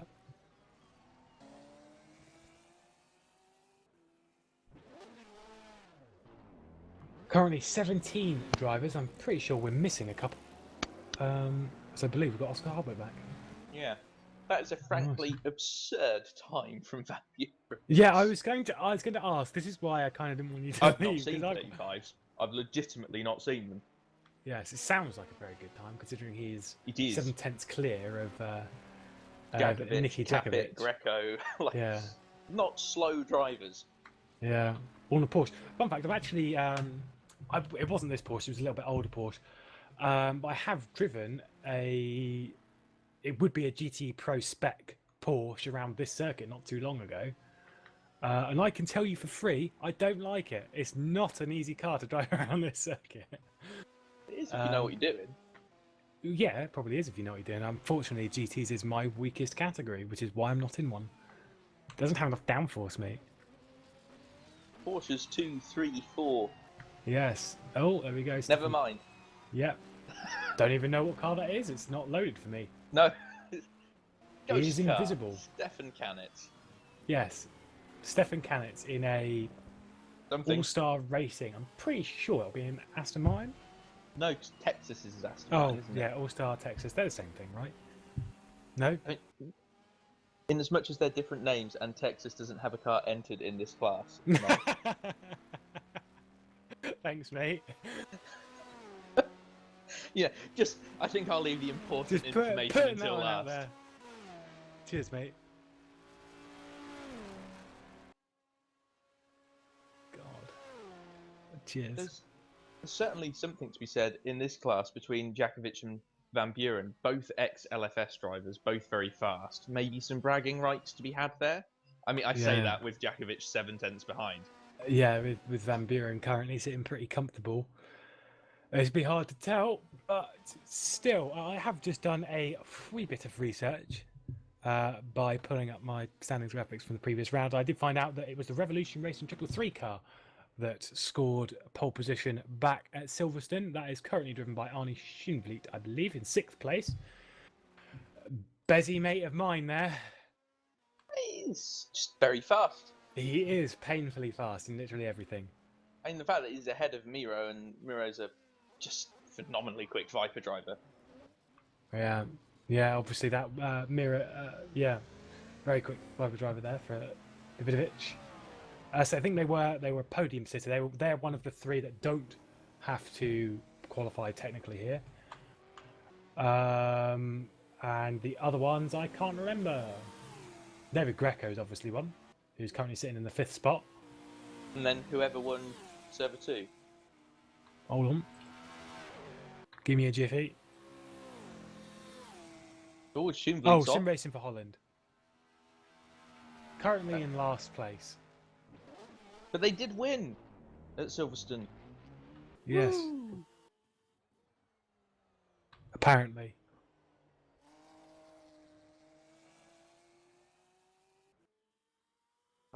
I think Rudy may have gone out, done the fastest lap he's ever done, and he's forgotten how he's done it. Yeah. Well, I think I don't know if you've ever done that in a qualifying session, but I certainly have done that in a qualifying session where Frequently I've got it, half an hour, lap 1's the fastest I'll ever go. yeah. You just sit there for the next 28 minutes going, how did I do it? Yeah. I can't figure it out. Yeah, I've done it a couple of times in a few Formula Car over in a different league where you set a time and you're just like, how did I do that? What? Do you want to do some Formula Cars after this with me? Probably not. What Formula Cars are you driving? Formula Racer. Oh, no. Oh, What track? Mexico. Oh, really? Yeah. This is totally off topic from this I- qualifying session. I mean, I'm throwing. In fact, to those watching, an invite. No, don't do a plug. Don't do a plug, mate. A plug to come and be my friend for the evening, because I've not got any. Yeah. Yeah, it's true. No one likes Oscar. He's a bit of a, Either way, Easy. easy. Oh. Risto Capet currently in 2nd position, coming up towards the line in the Walk Racing Porsche. The car on the lap led. before this one. Who? What? He did improve on the lap before this Yeah, I one. know he did. That's why I'm saying about him now. He's in 2nd. He moved up. So did Davidovic, up into 3rd place, a whopping 6,000 ahead of Jakovic. Risto Capet. Oh, he's on an outlap. Never mind. God damn you people, doing outlaps and stuff. Of course, Risto driving for Walk, a sponsor of VEC this season. There's another plug. That's a relevant plug though. It's a very relevant plug. I need to do that one, probably. Yes, probably. Yeah. Obviously, I think this is fairly relevant, I guess. And I haven't read the. Whoa! Just watched Risto Capet there. Now, the question is, was Davidovic on a lap? It wasn't Davidovic, it was Jakovic. No, he wasn't, I don't think. Oh, okay, well then he should have got out of the way. He should have gone out of the way, yeah. Yeah, sorry, not Vidovic. My mistake. Jakovic. Djokovic, the same name. Yeah. Well, you Roughly. should have got out of the way then. Yeah, I think he wasn't on the lap. I'm pretty sure. Well, he was very slow. No, he wasn't. I just checked. He wasn't on Okay. that. Yeah, he should have got out of the way. Ruined Risto's that there. Pretty silly, but oh well. But yeah, I think it's relevant, and I've not really read the article, but it's about walk racing and how they're finishing off their seasons here. But I think then they're not really partaking in too much sim racing past that. I think there's probably going to be one big move in a direction or another. Although it's not been made abundantly clear. Yeah. At the moment, but yeah, it could be one of the last seasons that walk racing enter for a while. And with that, it would be good to see them have a good final championship if that Van is the Buren case. improved. Well, he figured out how he did it. Yeah. he Wow, went- not by much. 16 thousandths of a second. It's worth pointing out that if you ignore Rudy altogether, it's really close. Yes. But you do have to ignore him. Yes. That is an upsetting lap time. Yes. Rudy Van Buren is a very fast driver, as we're both aware, I think. Hmm.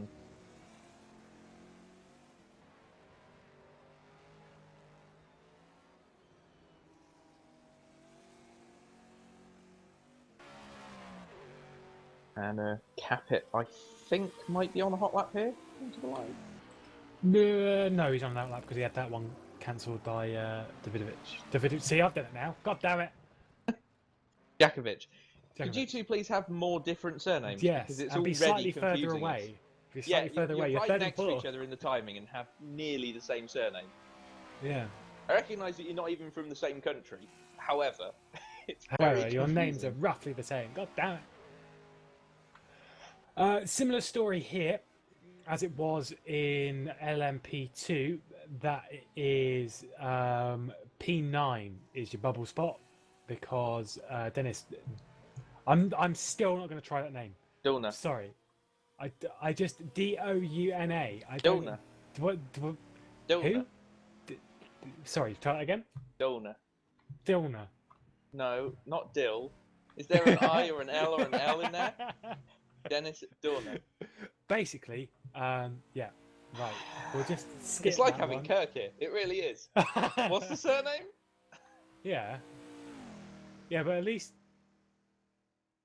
Edmund Trevelyan Jonzo. Johnson. Legend. That's a very funny half actor bug. I do That is a- apologise to Edmund because it's not his fault, but it was quite funny to listen to it for about an hour and a half without it being realised that it was a bug. That he actually does have an N at the end of his name. Yes. Oh dear. D. Endurance racing is just full of wonderful surprises. Actually, Dennis Dorner has improved up to 14th now. No longer sitting in last. That wooden spoon spot currently belongs to Francesco Matalana. Oh, I still don't know. I wouldn't even bother. No, I can try that one. I'm joking. It's fine. Are you're all right. I was just being. Kenneth Blanner Loof. That's a name Close- that is close enough. a bit hard Is for that- me. Huh? No, sorry. I thought I knew what team it was, but I don't. Northern Light Racing. I do know what team it was. Okay. Good lad. But yes, anyway, because of the sim racing for Holland's position at the moment, the bubble spot is P9, which currently is held by Nico Barkley in the number 100 Aston Martin Overstep racing car. Yep, Overstep having a pretty good showing today on the whole. I think they definitely got in LMP2. Was it Hadlack? No, it wasn't Hadlack, was it? It was the other Okay, guy. I've just been told just to. I've just done the Johnso thing on Kenneth Blanner Huluf. It's actually there's an ER on the end apparently. Always Kenneth good to Branagh know. Polisher. Yes. There we are. Again, apologies. This is evidently an R Factor 2 thingy, and Yes. yeah, even if I expand, I can't see it. So apologies to you, Kenneth. Currently Yes, sitting it in is. 15th. It's just his name's too long. Take out a Ooh, name. Jakovic.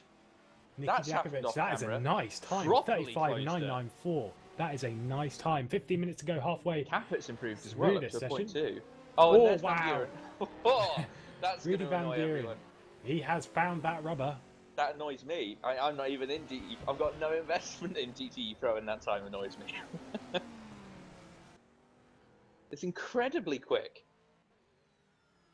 Yes, as has been pointed out, that we should point out that the number 99 car driven by Niki Jakovic is a new team this round. Yes, Byres. Yes, Or Virus, as they're yes, affectionately known. it's a team that you brought up. That's a nice livery, actually. It's a bit lacking on the logo side, but I quite like the pattern. I wonder. I don't think Virus have ever had many logos on their liveries. I'm trying to think. No, but having none is quite extreme. They've got. No, they've not got any. No, Right. they've not got any. They've literally not got any. But I do like the colour palette, actually. No, it's a nice palette, isn't it? Yeah. It's quite a nice blue. It's a bit different to the other blues you see. Yeah, I'd say a few logos on that. That looks really good. It's a nice looking car, though. But yes, anyway, new team, that number 99. And, yeah, doing a stunning job on their first attempt. Hmm.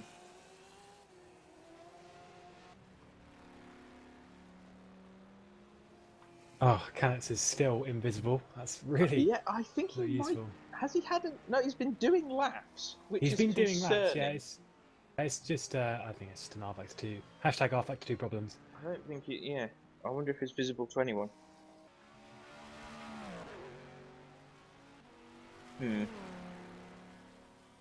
Maybe one to be looked into there. Could be a latency issue.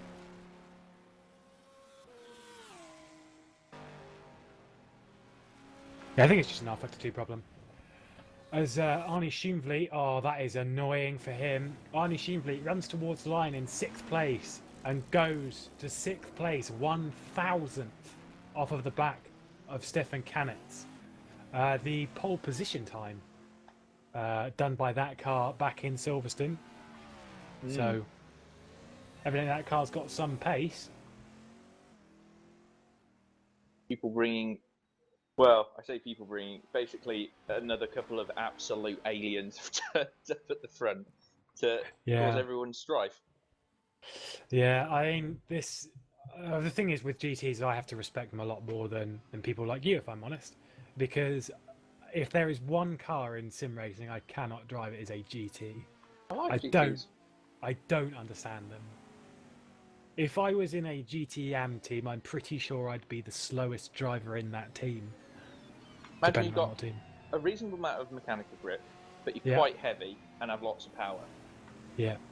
Basically GT cars.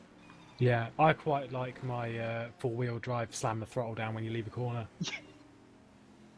It's quite relieving, that. I would say straightforward, but having driven that LMP1 for a season, It's not straightforward. No. No, the thing is with the LMP1 car is because it's all based on aero grip, as soon as you go into a slow speed corner, if there's any turning like the final 2 turns here, the rear's just kind of like, sorry, what? Grip? Who's that? It's very annoying, very frustrating. I'm sure you'll see quite a few LMP1 cars, and probably a few P2 cars as well, drifting their way around the track come Saturday. I suspect so. Particularly if it gets a bit damp, as Miroslav Davidovic held up horribly there by who's that? I've not someone. Oh, it was Francesc Matalana, who I think actually might be on a lap, so that might just be tough bananas for Davidovic as he gets displaced by Greco, who moves up into 4th place for, I'm guessing, Life 4 Racing. What? Greco? Yeah. It's Feke Azure, mate. Is that still technically the same team as Life 4 was? Not a clue, mate. Because that would be like the 3rd name change in as many Yes, it is. seconds, if it is. It's very Yes, it is. confusing. It even looks like a Life 4 car. They are that's the what's throwing Jesper me. Nielsen of endurance racing. Yes. Yes. The Jesper dishwasher of no problem, Mr. Talborg. Nielsen Talborg. The joke there is that he changes his name. He only changed it once, but Oscar likes making a joke about it. Oh, Capit's left the race, which means we're currently seeing stuff slightly out of position. Okay, that's fair enough. Well, we could just assume that now the bubble spot is 8th, which Jacobs is in at the moment, which was a car that was qualified by Boyd Bryson at the previous round, and they did not get into Division 1, so they'll be looking to amend that this time with Jacobs behind the car. I distinctly remember actually driving against Mr. Jacobs at this circuit, probably about 8 months ago? Very long time ago. A while ago. He is mighty fast. around this. Kingley to third. There we go. What is triple three? The voluptuous Viper. The voluptuous Viper. Yeah, they're not as cool as yours because they're not running the stupid rear wing. Reese is under special instruction. Instruction, yeah. I was on the server with Reese yesterday. We were having a little conversation, and I cruised up to the back of his car and questioned him as to why he was not. Why? Why is there Why no not the massive fun rear wing? wing? Yeah. Where's your clothes hanger? Get it out. But yes. Hey, Yeah, indeed. With it. And Risto, obviously being the one that is kind of in that top lot, but not quite because he's not here. The thing that I'll note about this class, and mainly, to be honest, David Greco and that Freckers Azure car is, although they may be fourth, I think they only qualified around that at the previous round anyway. But it was through their consistency. Actually, they qualified third last time, but through their consistency and not hitting or discoing anything, they won the race. that is how you win races. Apparently. Hmm. So I've heard. I wouldn't know. Oh, wait. Watching Van Buren do laps, his car looks like it's on rails. Yeah? Yeah. It doesn't lock up, it doesn't step out, nothing. It's just completely hooked. I think it was Rudy Van Buren who appeared on a server once. It was at Poznan in Clio's. And it was in a championship that I was in with Arnie Schoenvliet. In fact, it was one that Arnie won. But Rudy Van Buren appeared at the final round just on a practice session and absolutely obliterated any of our times. So he is mighty fast, is Rudy Van Buren. He just knows how to drive a car. I think it was Rudy Van Buren anyway. I don't know. He had a funny Probably. name. No, Rudy is annoyingly quick in just about everything he does. I was going to say that I'm surprised to not see Lind qualifying the 33, but he did say to me that he's not particularly keen on the Viper in regards to handling at the moment.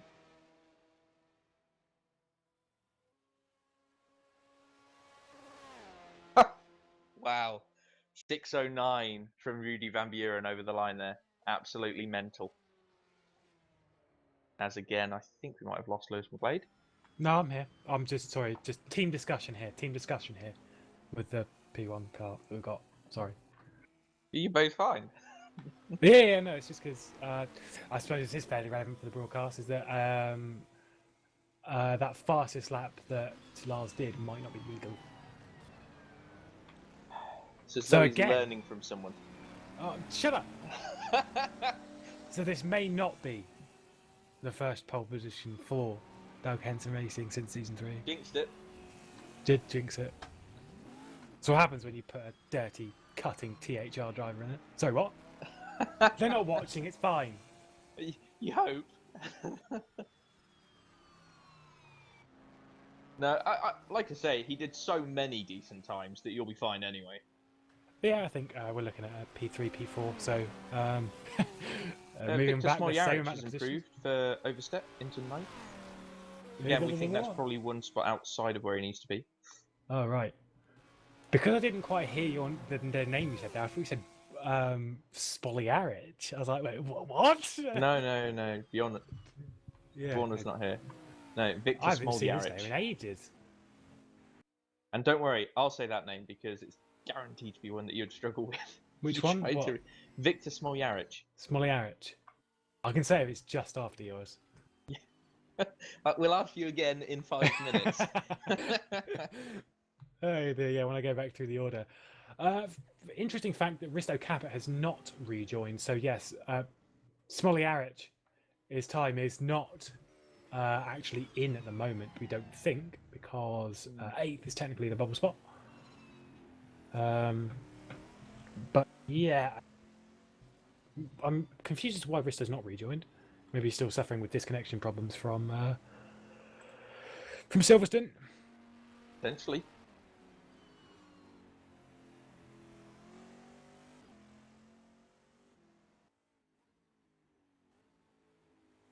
Jakovic on another outlap.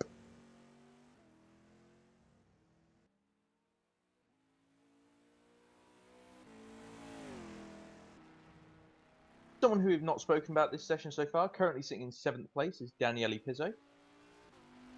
GT Italia? Yeah, it is. Scuderia GT Italia. He's doing a good job in that Aston. I believe it's Let's probably have the a highest look. qualified Aston at the moment. He qualified 7th in class at the previous round. Currently 7th in class here. So 8th in class. Oh, 8th in class, yes, because Mr. Cabot. Yeah. I get you, boy. He could certainly displace Canitz. Yeah. And he's got a comfortable gap back to Jacobs in solid 4/10 back to 8th. So he's in a pretty decent spot. Yeah, it's actually, this session's quite heavily separated, to be honest. It's been, other than sort of watching Rudy be annoying and upsetting, has been quite quiet as Rudy comes to a stop on that lap. Yes, he is annoyingly fast. It's actually hurting my feelings. Exactly. I don't even drive these cars, and it's upsetting to see them go this quickly. Yes. Nothing to do with this class or anything, and this is upsetting me. Like, this is the only class that me and you don't have any team stake in, so No. that's good. So yeah, Greco starting a hot lap. We're completely impartial in this one. Amazing.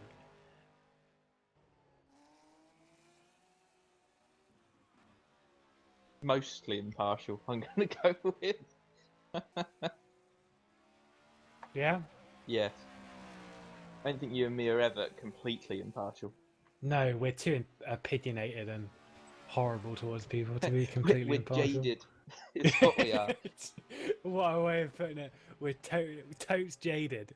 Oh dear. I'm interested to see what Greco does this lap. He doesn't really need to improve, but I guess he would like to be in the 35s with the guys ahead. We shall see. Quite a soft front end on Greco's car. I'm seeing it dip down a lot more in the braking zones than other people. Yeah. Fair enough. It's just, see, the thing is that is to be very heavily noted here is that the setups people will be running here, because of the different week between qualifying and the race, is that you're going to see very different setups come race day. Like something that I've noticed in the 2 endurance races that I've done here is that qualifying times done actually sometimes you beat them on race time just over that week of practice.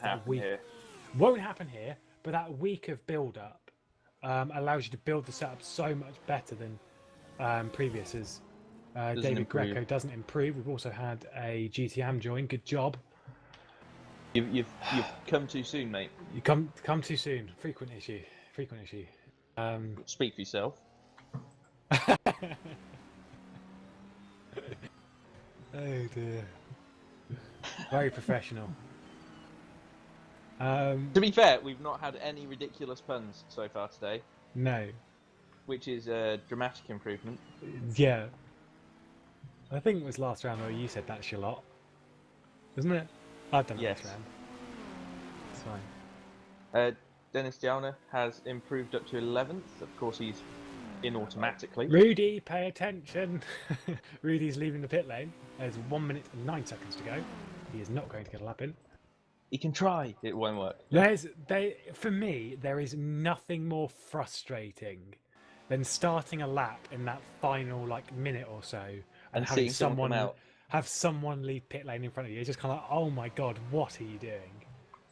Oh, he's just figured it out. Good lad. He's just now Good gone, lad. oh, oops. Oops, indeed. Jakovic coming to start a lap, I think. Nope. Jakovic. Oh, yeah. Sorry, I was looking at Davidovic. God damn you two.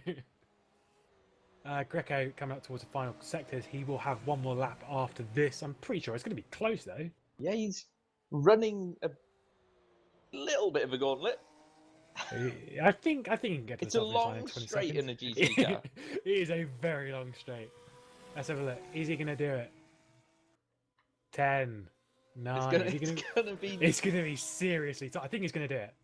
5, 4, 3, to... He does do it. Does it with 1 A second to go second. as the checkered comes out. That was well timed, Mr. Jakovic Greco. is aborted on his lap. All right, then I guess we can. Thomas Jacobs is also on a lap. Smolly Arich. No, that was right. Is So is we on a believe lap. that Jacobs is in at the moment, Yes. being in 8th, with Kappa Something- being the only person to have left. Yeah, something which I find fairly relevant is that the 2 Overstep Racing GT Pro cars are both out at Right, the you moment, are. which is quite impressive because they're And both. Smoljarich didn't start quickly and has come through, whereas Barkley started quickly but then hasn't really gone much quicker. Yeah, they're both separated by 1,000. 2 teammates there. Big gaps there for team. But yeah, it's weird not to see Barkley because I know how fast Barkley is in these cars. In fact, that league I was talking about in GT cars where we came here, this was a track where he had a podium, very fast across that season. It's very bizarre. Speaks a to see lot for the Nico pace of Barkley. this class, really. Yeah, absolutely, it does. We've got Thomas Jacobs coming up towards that final sector, taking a very wide line through the final Probably turn. the way to go in GT cars. In GT cars, yeah. User As left your Smolly channel. Arich goes up to 8th. Smolly Arich up to 8th position. Jacobs He is now. needing to improve now. Yes, he absolutely needs to improve because that Smolly Arich time has bumped Jacobs out Plenty of of room corners 1. left to do it. Will he do it? No. No.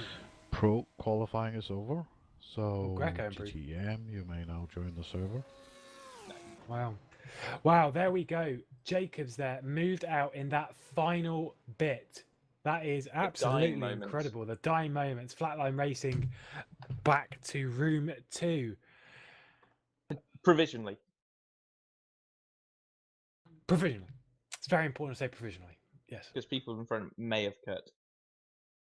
Yes. Right. Like Lars Brugman. Damn it. So that rounds off GTE Pro, which brings us to the last group, which is, of course, GTE AM. Yes, indeed. Indeedly deedly. Go Reese. No bias. No bias. No bias at all as a team manager. Who's meant to be qualifying today, but then said, "Oh, it's all right, Reese." you can do Yeah, it." yeah. Realistically, I should No be doing this pressure. one by myself, which I bet everyone watching is really happy that I'm not. Partly 'cause they wouldn't hear half of it when you cut out. Shut up! I don't even know I'm cutting out so much. Microphone issues. I'm just going to blame you. So where is Reese? In Australia. Valid Oh, that is a point. fun thing. He is one of the very few. Yay. There he is. He is one of the probably the only Australian within the Virtual Endurance Championship at the moment. With enough electricity to have stable internet. Yes. A rarity in Australia is Yes. electricity. Very rarity in Australia. In fact, Australia is actually mostly powered by steam engines these days. Still. Yeah. Fun fact about Australia. They right use there. carrier pigeons instead of normal post. Yeah, it's like their version of Facebook messaging. Carrier pigeon. All of which is untrue. Australia's a lovely place. Oh dear. We are horrible people. Speak for yourself. I speak for the couple. So see, now I'm sure we've probably still got 1 or 2 people here who are from GT Pro, but 24 people currently on server. Yeah, Greco's one of them. So the potential for people to not qualify into either race here. So a bit more pressure. Again, it kind of depends on how the numbers tot up from previous sessions. So I know that there was like GT Pro and had, I think it was 17 complete laps and 19 apiece for LMP1 and LMP2, I believe. So you'll probably see everyone get in, but it will be close. You won't want to be last in this session because it will leave you with quite the sense of unease as everyone pours onto the track. Gergely Barros for the Overstep Racing Corvette C7R first out of the User pit lane. joined your channel. Looking around, unfortunately, I can only say that Adam Taylor of Dark Racing is one of your people who are confirmed into Server 1. I don't have the data in front of me to let you know who the other guys are. Although I'm tempted to say one of them's probably going to be Evan Trellin Johnson and Revolution. they strike me as a team that probably ran near the front last time out. Looking around, lots of fast drivers once again in GTE AM. The AM part of this class, speaking mostly just for the cars with the quality of driver you tend to see. Again, Adam Taylor of Dark Racing is going to be one that you want to put a bit of money on. He was pole position at Silverstone, I believe pole position in the pre-season test as well. Incredible pace being pulled from that Ferrari by Adam Taylor. Other people to watch out for, I mean, Barros probably not a bad thought. Overstep have been having a pretty decent day. Looking further down, the Texas drivers, I don't know who's driving for them today, but as always, their Aston Martin goes well in AM. Other people, Trevelyan Johnson may well go quick. Dowie Tapper, we're seeing now the debut this season for Bodbull in the 014 car. That BMW has been going great guns in practice, quite a tricky one to keep up with. And then, of course, the debut of Reece Gardner driving the lovely Viper that I'm the team manager of, and also has been showing really solid pace. So hoping for a good run here as our drivers who went out of the pits early are starting their first laps. I believe it might even be Adam Taylor who started that lap first, so I got the Gurgly Barros element of being at the pits first incorrect, which isn't surprising given that it's me. So Adam Taylor on a hot lap, one to watch, and then Barros just behind another one definitely to watch. And it's Valentino Mazziatenta who is driving the Texas drivers Aston Martin, and once again another team, another driver that you have to watch out for, normally capable of producing quite a bit of pace. Yeah, indeed, very much so. Very quick car, that one. Yeah, again, I was just saying whilst you left briefly, that GTE AM, where AM literally only refers to the cars because the drivers are very much pro and very much quick in most cases. In most cases. Yeah, I wouldn't say all cases. Yeah, but I would. Certainly most. I would, all cases. Best livery on the field, 16th best at the moment, Reece Gardner, just saying. I agree. Should be Ooh, updated, huge right? slide through that corner. I've not seen anyone get it sideways there. Yeah, but the rear wing does state it's a drift car, so it's Yes, fine. it is a drift car. Best rear wing. As we've covered in the previous sessions so far, we will cover who is exempt. I could only say it was Adam Taylor. It was the only one I knew for sure. Yes, Adam Taylor, Dark Racing, the Q that won in Room 1 4 weeks ago at Silverstone. And then it's that team that's got a really silly name that's a website address. God damn it. It's currently driven by Wolfgang Hans. The M. Technology Flucht, can't say it, sorry, 24.de. They finished on the podium, so they are through as well. And the 3-wide motorsport number 43 car, not a clue. That's been driven by. Is it Faber? Nope, that's the 143. Because I've got 2 out there. It's kind of hard to tell with it all mixing and matching around. The other one, yeah. Yeah, the 43. Awesome. Apparently. According to this. Yeah, currently, Valentino Mazziatenta of Texas Drivers, we're saying he was quick, is going quick. He was quick last round for Shizzles. Pole position, provisionally, by Provisionally. almost half a second. But yes, then he actually got a cut on that lap. Moved him down from first down to 6th, which, to be honest, with a 1 second cut time penalty is not bad, realistically. So Mazziatenta there for Texas drivers. Definitely one to keep an eye out for. Same with Dowie Tapper, who's just moved up into 2nd position. He's looking pretty rapid this round. Did not get into Room 1 5 weeks ago. I don't think in the they qualifying attended, session. did they? Pretty sure they were there. Yeah, they were there. Oh, okay. Because they definitely did the race as well.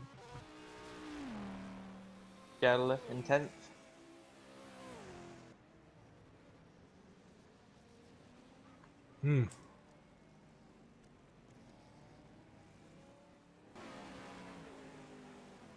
Yeah, there's a few drivers on this field. In fact, I know he's not He set a lap time that's 28 seconds off at the moment, but still, you've got Shelburne van der Sloot in 22nd, who set a blistering lap time, if I recall correctly, back at Silverstone. I think he qualified like 5th or something, but had 4 cuts on that lap, so he really needs to get that in check. Wow. Just the 4. Just a 4, a casual 4. He literally cut every available opportunity. Just like me. As Reese gets onto the board, kinda. Kinda. 23rd spot with his opening lap. Blistering. Well, he has nearly accidented on every corner I've seen him do.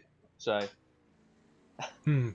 speaking of, I think 2 drivers on this field won't get into the race. Well, actually, no. I think we've had 19, 19, 17. 17. Okay, yeah, all of these will get in. It's fine. Everyone gets in. It's just the final 15 AM cars will be in room 2. That is going to be a busy AM session. As Edmund Trevelyan-Johnson comes towards the line. Does improve. Nice lap time. 2nd position. Excellent lap. 38.657 is Johnson. That's right, I was only joking. Good luck to Adam Taylor. There we go. 37.931. That quick? Not a clue. Hideously. Yeah. I mean, we were thinking very low 38s would be rapid. 37s aren't really attainable for us at the moment. So, again, that's not to say they're not attainable for a number of other drivers and teams. Just certainly not from us. Yeah, championship leading AM car there for Adam Taylor. And the thing with it is, with that car, is it technically qualified 3rd, moved up to 2nd after Matt Stenter's penalties. And we know how fast Adam Taylor is around this circuit. Oh, well, not just around this circuit. We know how fast Adam Taylor is in this category. So expect and now as well him to with move up. His teammate Pedro Mamada, who's shown pace. Like there's 2 people in the car who can run it at the front, and particularly for these like the 6 and 8 hours, it's a winning format.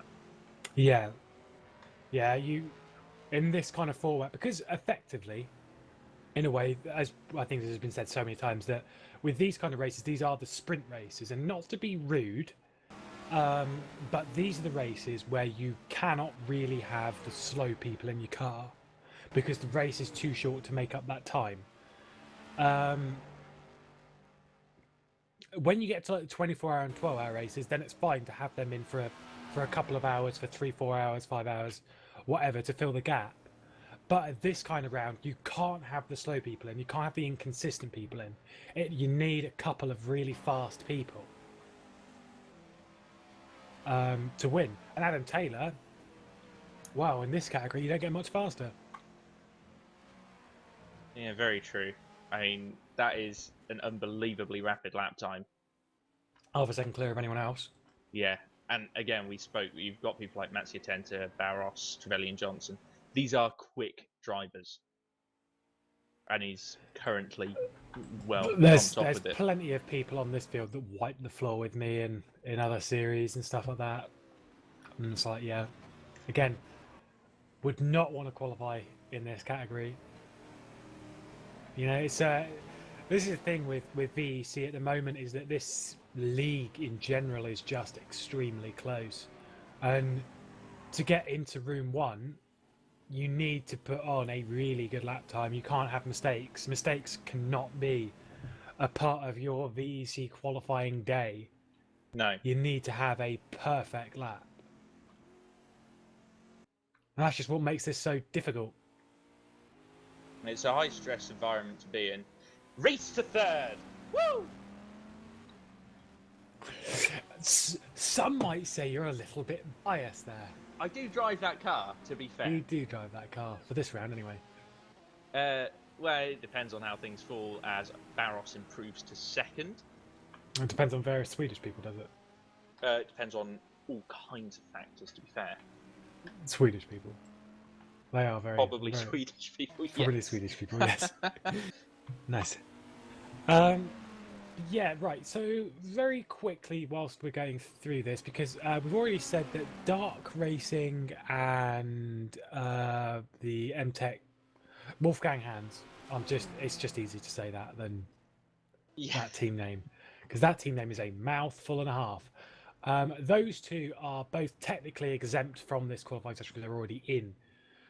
And Dowie Tapper, or someone's just displaced Wolfgang Hand. I haven't seen who it was, sorry. It was Tapper, I think. It was Tapper, yeah. Either way, that's been displaced. So, but technically Tapper's not in because he is in 10th.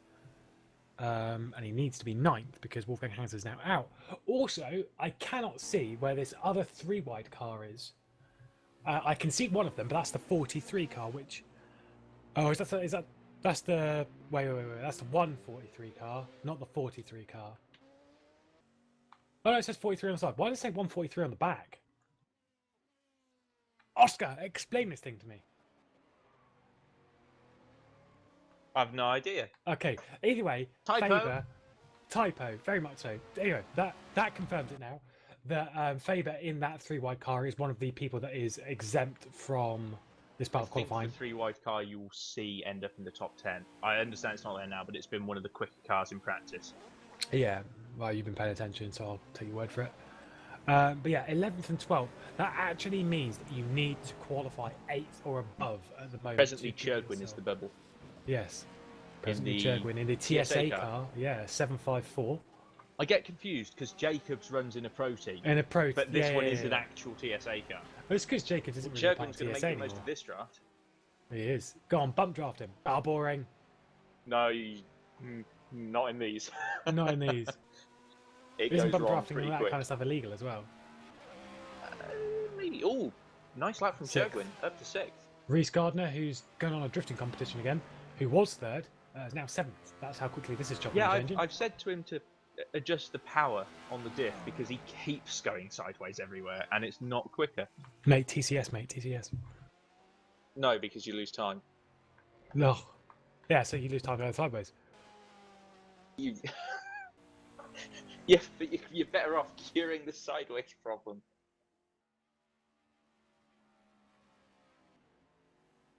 Is what I'm saying.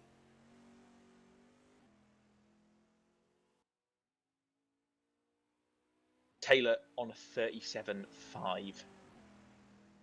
By the way. Yeah, yes. Almost 7 tenths tenths clear of Johnso.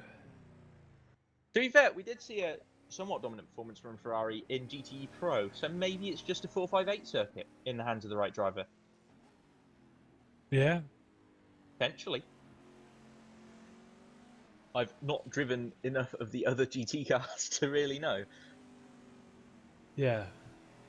Yeah. But they are different. That's a very important thing to point out with the GT cars. They are very different. I have only driven the Porsche and it sucked.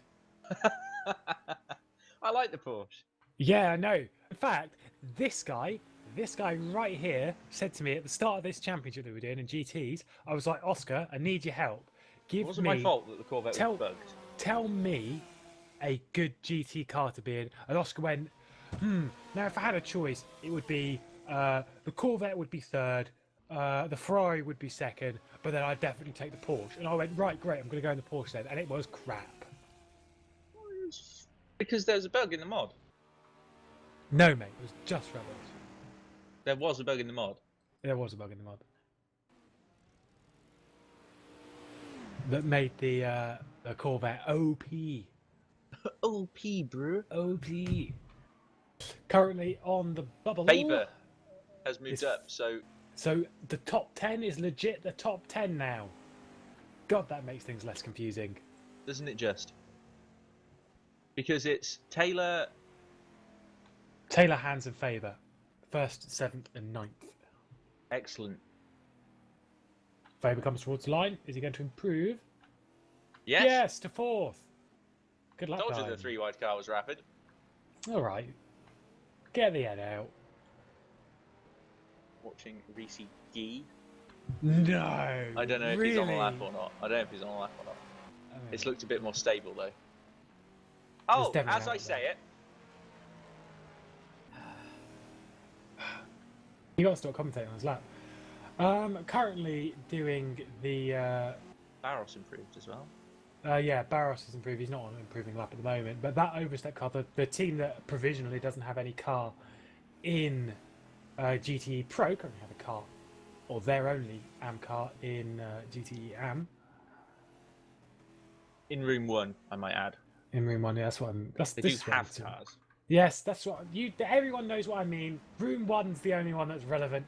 No, it isn't. not true. Because It's just if not you true. won room 2 at Silverstone, you're automatically in room 1 for this race. Exactly. Yeah. Yeah. No, I'm only joking. All right. Jesus, back off. All right, then. Faber in 4th position, 300th off of his time in Sector 2, looking to improve. And can he do that in the 3-wide Aston Martin, which, in my opinion, is one of the best looking cars in this It's class. a good looker, isn't it? It's a fantastic looking car. And The 3-wide driven cars by a can bunch of particularly quick gentlemen. always escape. As And the Matthew thing is- Tenter improves to 3rd. Oh, lovely. We've got Edmund Trevelyan Johnson also improved by 10th. But yeah, I think that 3-wide car, it's just, in my opinion, it's just a colour palette. What a fantastic colour palette. Purple, green, white and black. Looks fantastic. Would like to steal it.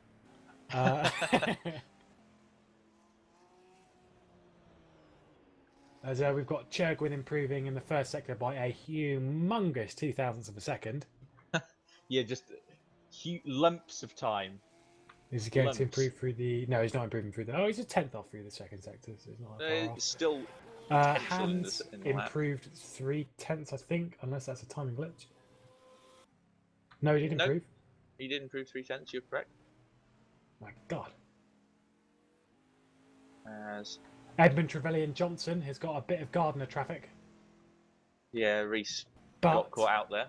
what I will say with Trevelyan Johnson is he is only 400th off of Taylor in the second sector. Yeah, but Taylor's got silly straight line speed. Silly speed in this final sector, but still, Edmund Trevelyan Johnson has a draft. Now, will his traffic with Reese Gardner have put No. him? I don't think it would have cost him too much. I think This is gonna Edmund be would an have kept interesting it lap pinned time. into any car in his way. Yes. Is Trevelyan I Johnson would going have. to improve? This is going to be a good lap. Oh! It was a better lap. Goes to 3rd. Still not good enough. Yeah, like Barros Taylor's top actually- speed, GTE Pro, basically. It's ridiculous. Well, the thing is Barros actually improved in front of him. He was going to go to second, but Barros improved by 0.2 of a second as well. Oh, that's can be just as you needed it. Yes. Let's have a look. Who else we got improving? We got Stenbeck in 8th, my boy. In the 88 Doug Henson racing car. Can they get all 4 of their cars? Oh, come on! What? Just people being silly Mate, elsewhere on the we're on a circuit. broadcast. We're on a broadcast. Not allowed to talk. Don't talk rubbish. I didn't. Yeah, I know. It's fine. Name them. Call them out.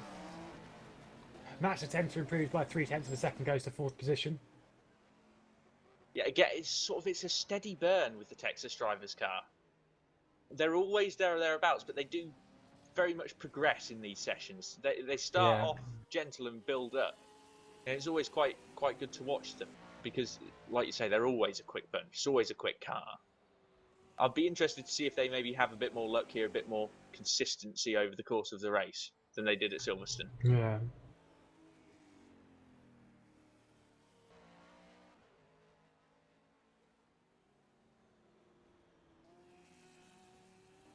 God, this is an annoyingly fast session. Yes.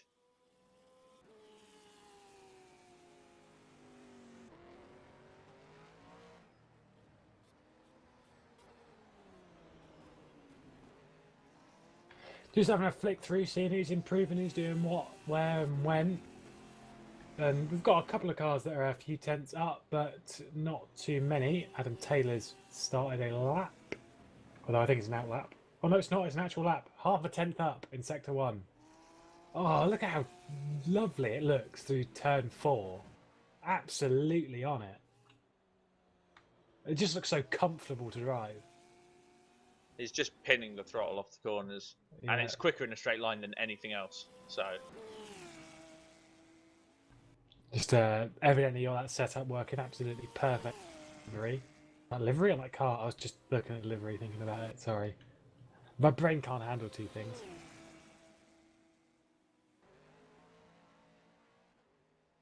Three thousandths down. Terrible. Not that he needs them as Matt's Matthew attempted to Tenter, actually improve on the previous lap by 3/10 of a second second. driver We were into about to get 30 to it. seconds. Yeah. Edwin Trelane Johnson improved on the previous lap by 1/10 and a bit. We've got Faber, who is traffic, but he was 100 down on himself rather in the first sector. Is currently 200ths up on himself through the second. So potentially a good lap here from Faber in the 3 wide car, number 43. Trying to get themselves comfortably up in that top 10. They're 5th at the moment. Is he going to be able to improve? 8 minutes to go within this session. Over to the line. Is he going to improve 38.380 his current time? God, it's a long run to the line. He does. Wow, big improvement there by a whopping 600th of a second, 700th of a second there. Nice. Massive.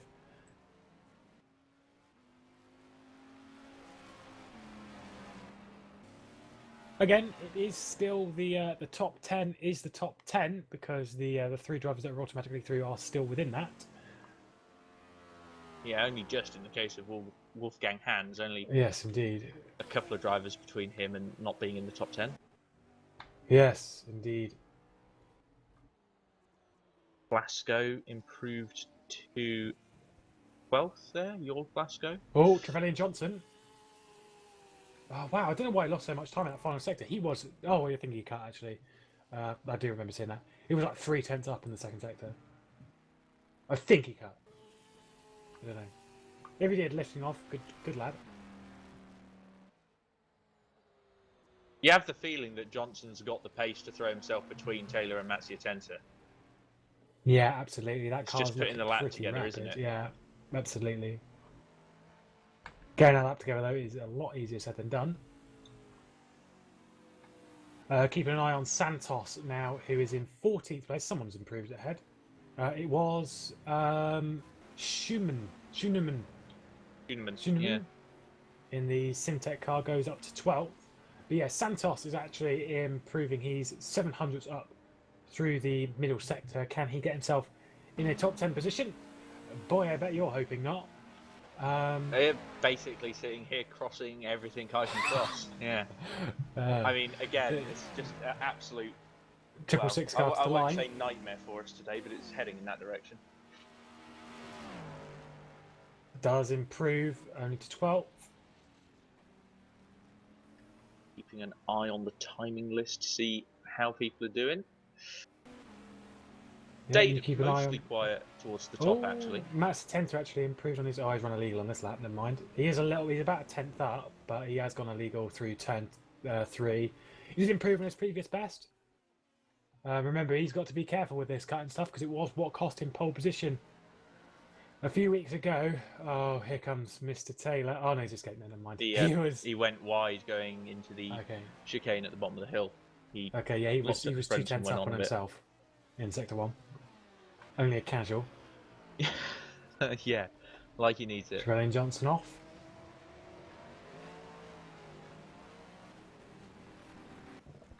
Okay, here's another one that's improving. The number 31 Scuderia GT Italia. I would say the name, but I'm in game. I'm like on track at the moment. I probably can't see the full name. Angelo Luigi Sileo. Okay, I can't see the full name. That's fair enough.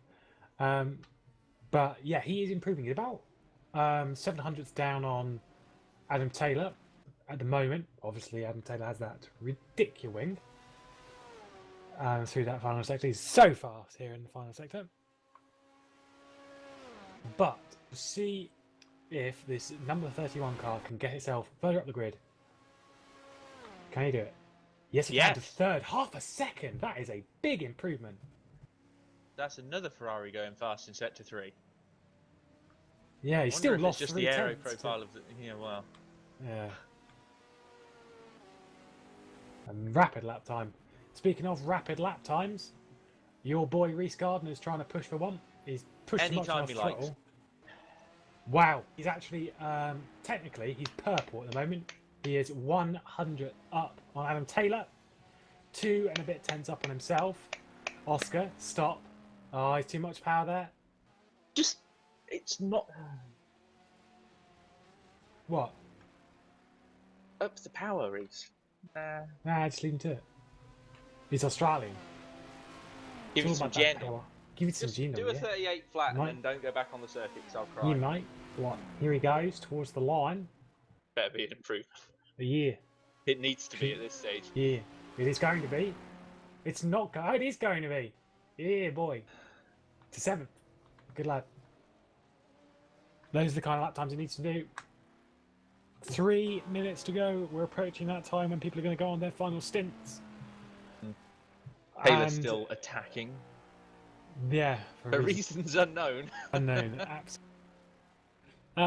Whilst we're here, I will quickly flick through the top 10 people that are into Room 1. You've got the Dart Racing car, currently on pole position, the Texas Drivers car. Scuderia GT Italia, Overstep Racing as well. Revolution Racing, 3 Wide Motorsport, Magenta Warriors, who are actually making their season debut, that's actually the league debut here.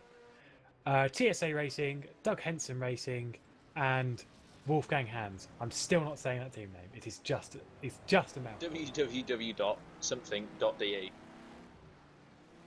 Web address racing. Reece.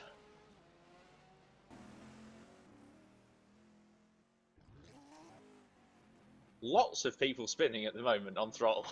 People are pushing so hard. You know, this thing is at this point you've got to push as hard as you can. You know, if at this point, if you haven't got a legal lap, then you're doing it wrong.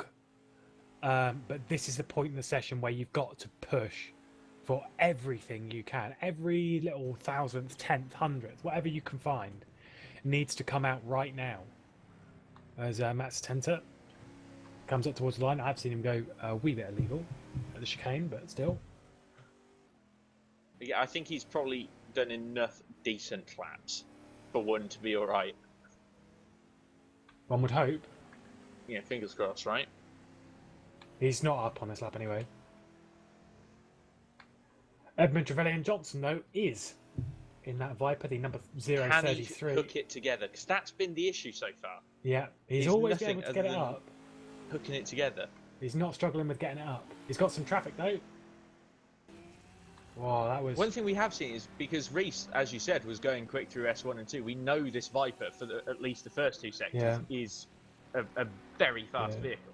He dropped it down in the in that sector, but still, Faber's up as well. A 10th in the first sector on Adam Taylor. It is odd that Sector 1, a sector that is straights in the braking zone, a place where you'd think Taylor's car would have all of its advantage, is somewhere where people have quite frequently beaten his time. Yeah, it's weird, isn't it? Whereas in Sector 3, which isn't so much... He's got a couple of slow speed corners, isn't he? Yeah. Maybe he's got it suspension-wise set up as well. Faber's now 2 tenths up on himself. This is going to be a good time from Faber. Trevelyan Johnson doesn't improve. Faber in Could put him 6th into position. a very low 38, couldn't it? For Faber. Yeah, it could do. Absolutely. He's on for a good time at the moment. He's possibly going to get a cheeky little draft here from Mr. Adam Straight Line Speed Taylor. He's going to have Taylor's some traffic. draft, like you need it. Yeah. Let's have a look. Can Faber improve? Currently in 6th position in the number 43, or apparently on the back of the car, 143, 3 wide motorsports car. Going to get another lap as well if he needs it. Yes, Oh he does. my, 37.9. Yes, that is a very quick lap time, very rapid. And he's going to get another one. Adam Taylor's isn't going to be a good lap. No, 'cause he's got getting Santos. held Yeah, up. Faber's has also binned his lap. I think it would be rude of Taylor really to go for a move on the Aston in front. He's safe. The Aston probably not so much. I'm trying to find who that Aston is at the moment. Alexandre Santos, who's gone off by himself actually, so no worries there. All right, here we go then. Final laps for people. Keep the Proving jandle in, but not too much. Matt Atenta's not actually going to get a lap, but he did try going for one, I guess. Luigi Sileo? Yep, he's 500 up in the second sector. Didn't Doesn't improve. improve. 1,000th difference between him and Matsuya Tenta. Okay, here we go. Reese Gardner. He is the one to look at the moment. 7th position. He's got some Loose. traffic. Traffic needs to move. I might commit murder. I'm going to commit murder. Yep, I would be very frustrated if I was Reese there. He was 1 1/4 tenth on Adam Taylor through that second sector, so it was going to be a very good lap time. But And the still, guy in front goes to the pit lane. Oh my word. yeah, I would be Right. very frustrated. I'm totally done. Yeah. Either way, though, we do have our top 10. Reese Gardner is in it for you. Adam Thank God for Taylor that. takes his pole position, the first pole position for him of the season. I think he had pole position back in Indianapolis in User the preseason left your test. channel. But yes, the dark racing car on pole position, followed by Texas drivers, Scuderia GT Italia, 3 Wide Motorsports, Overstep Racing, Revolution Racing, Magenta Warriors, TSA Racing, Doug Henson Racing, getting all 4 cars in, which is good for me, and Wolfgang Hans in the web address. But yes, that is qualifying done. That is the provisional times all set and done for this event. People will get to submitting their times, and we will find out what the qualifying order is in probably a couple of days' time. And then in 1 week's time, we will be here for the 6 hours of Fuji. Potential rain threat for that weekend. Who is going to be able to take the win? Will it be Doug Henson Racing in the P1s, taking their championship lead a little bit further? Obviously, I hope for that, but we shall see. But yes, we shall see you in 1 whole week. Saturday, the 7th of November. We'll be back here at Fuji Speedway for the 6 hours of Fuji, the second round of Season 8 of the Virtual Endurance Championship.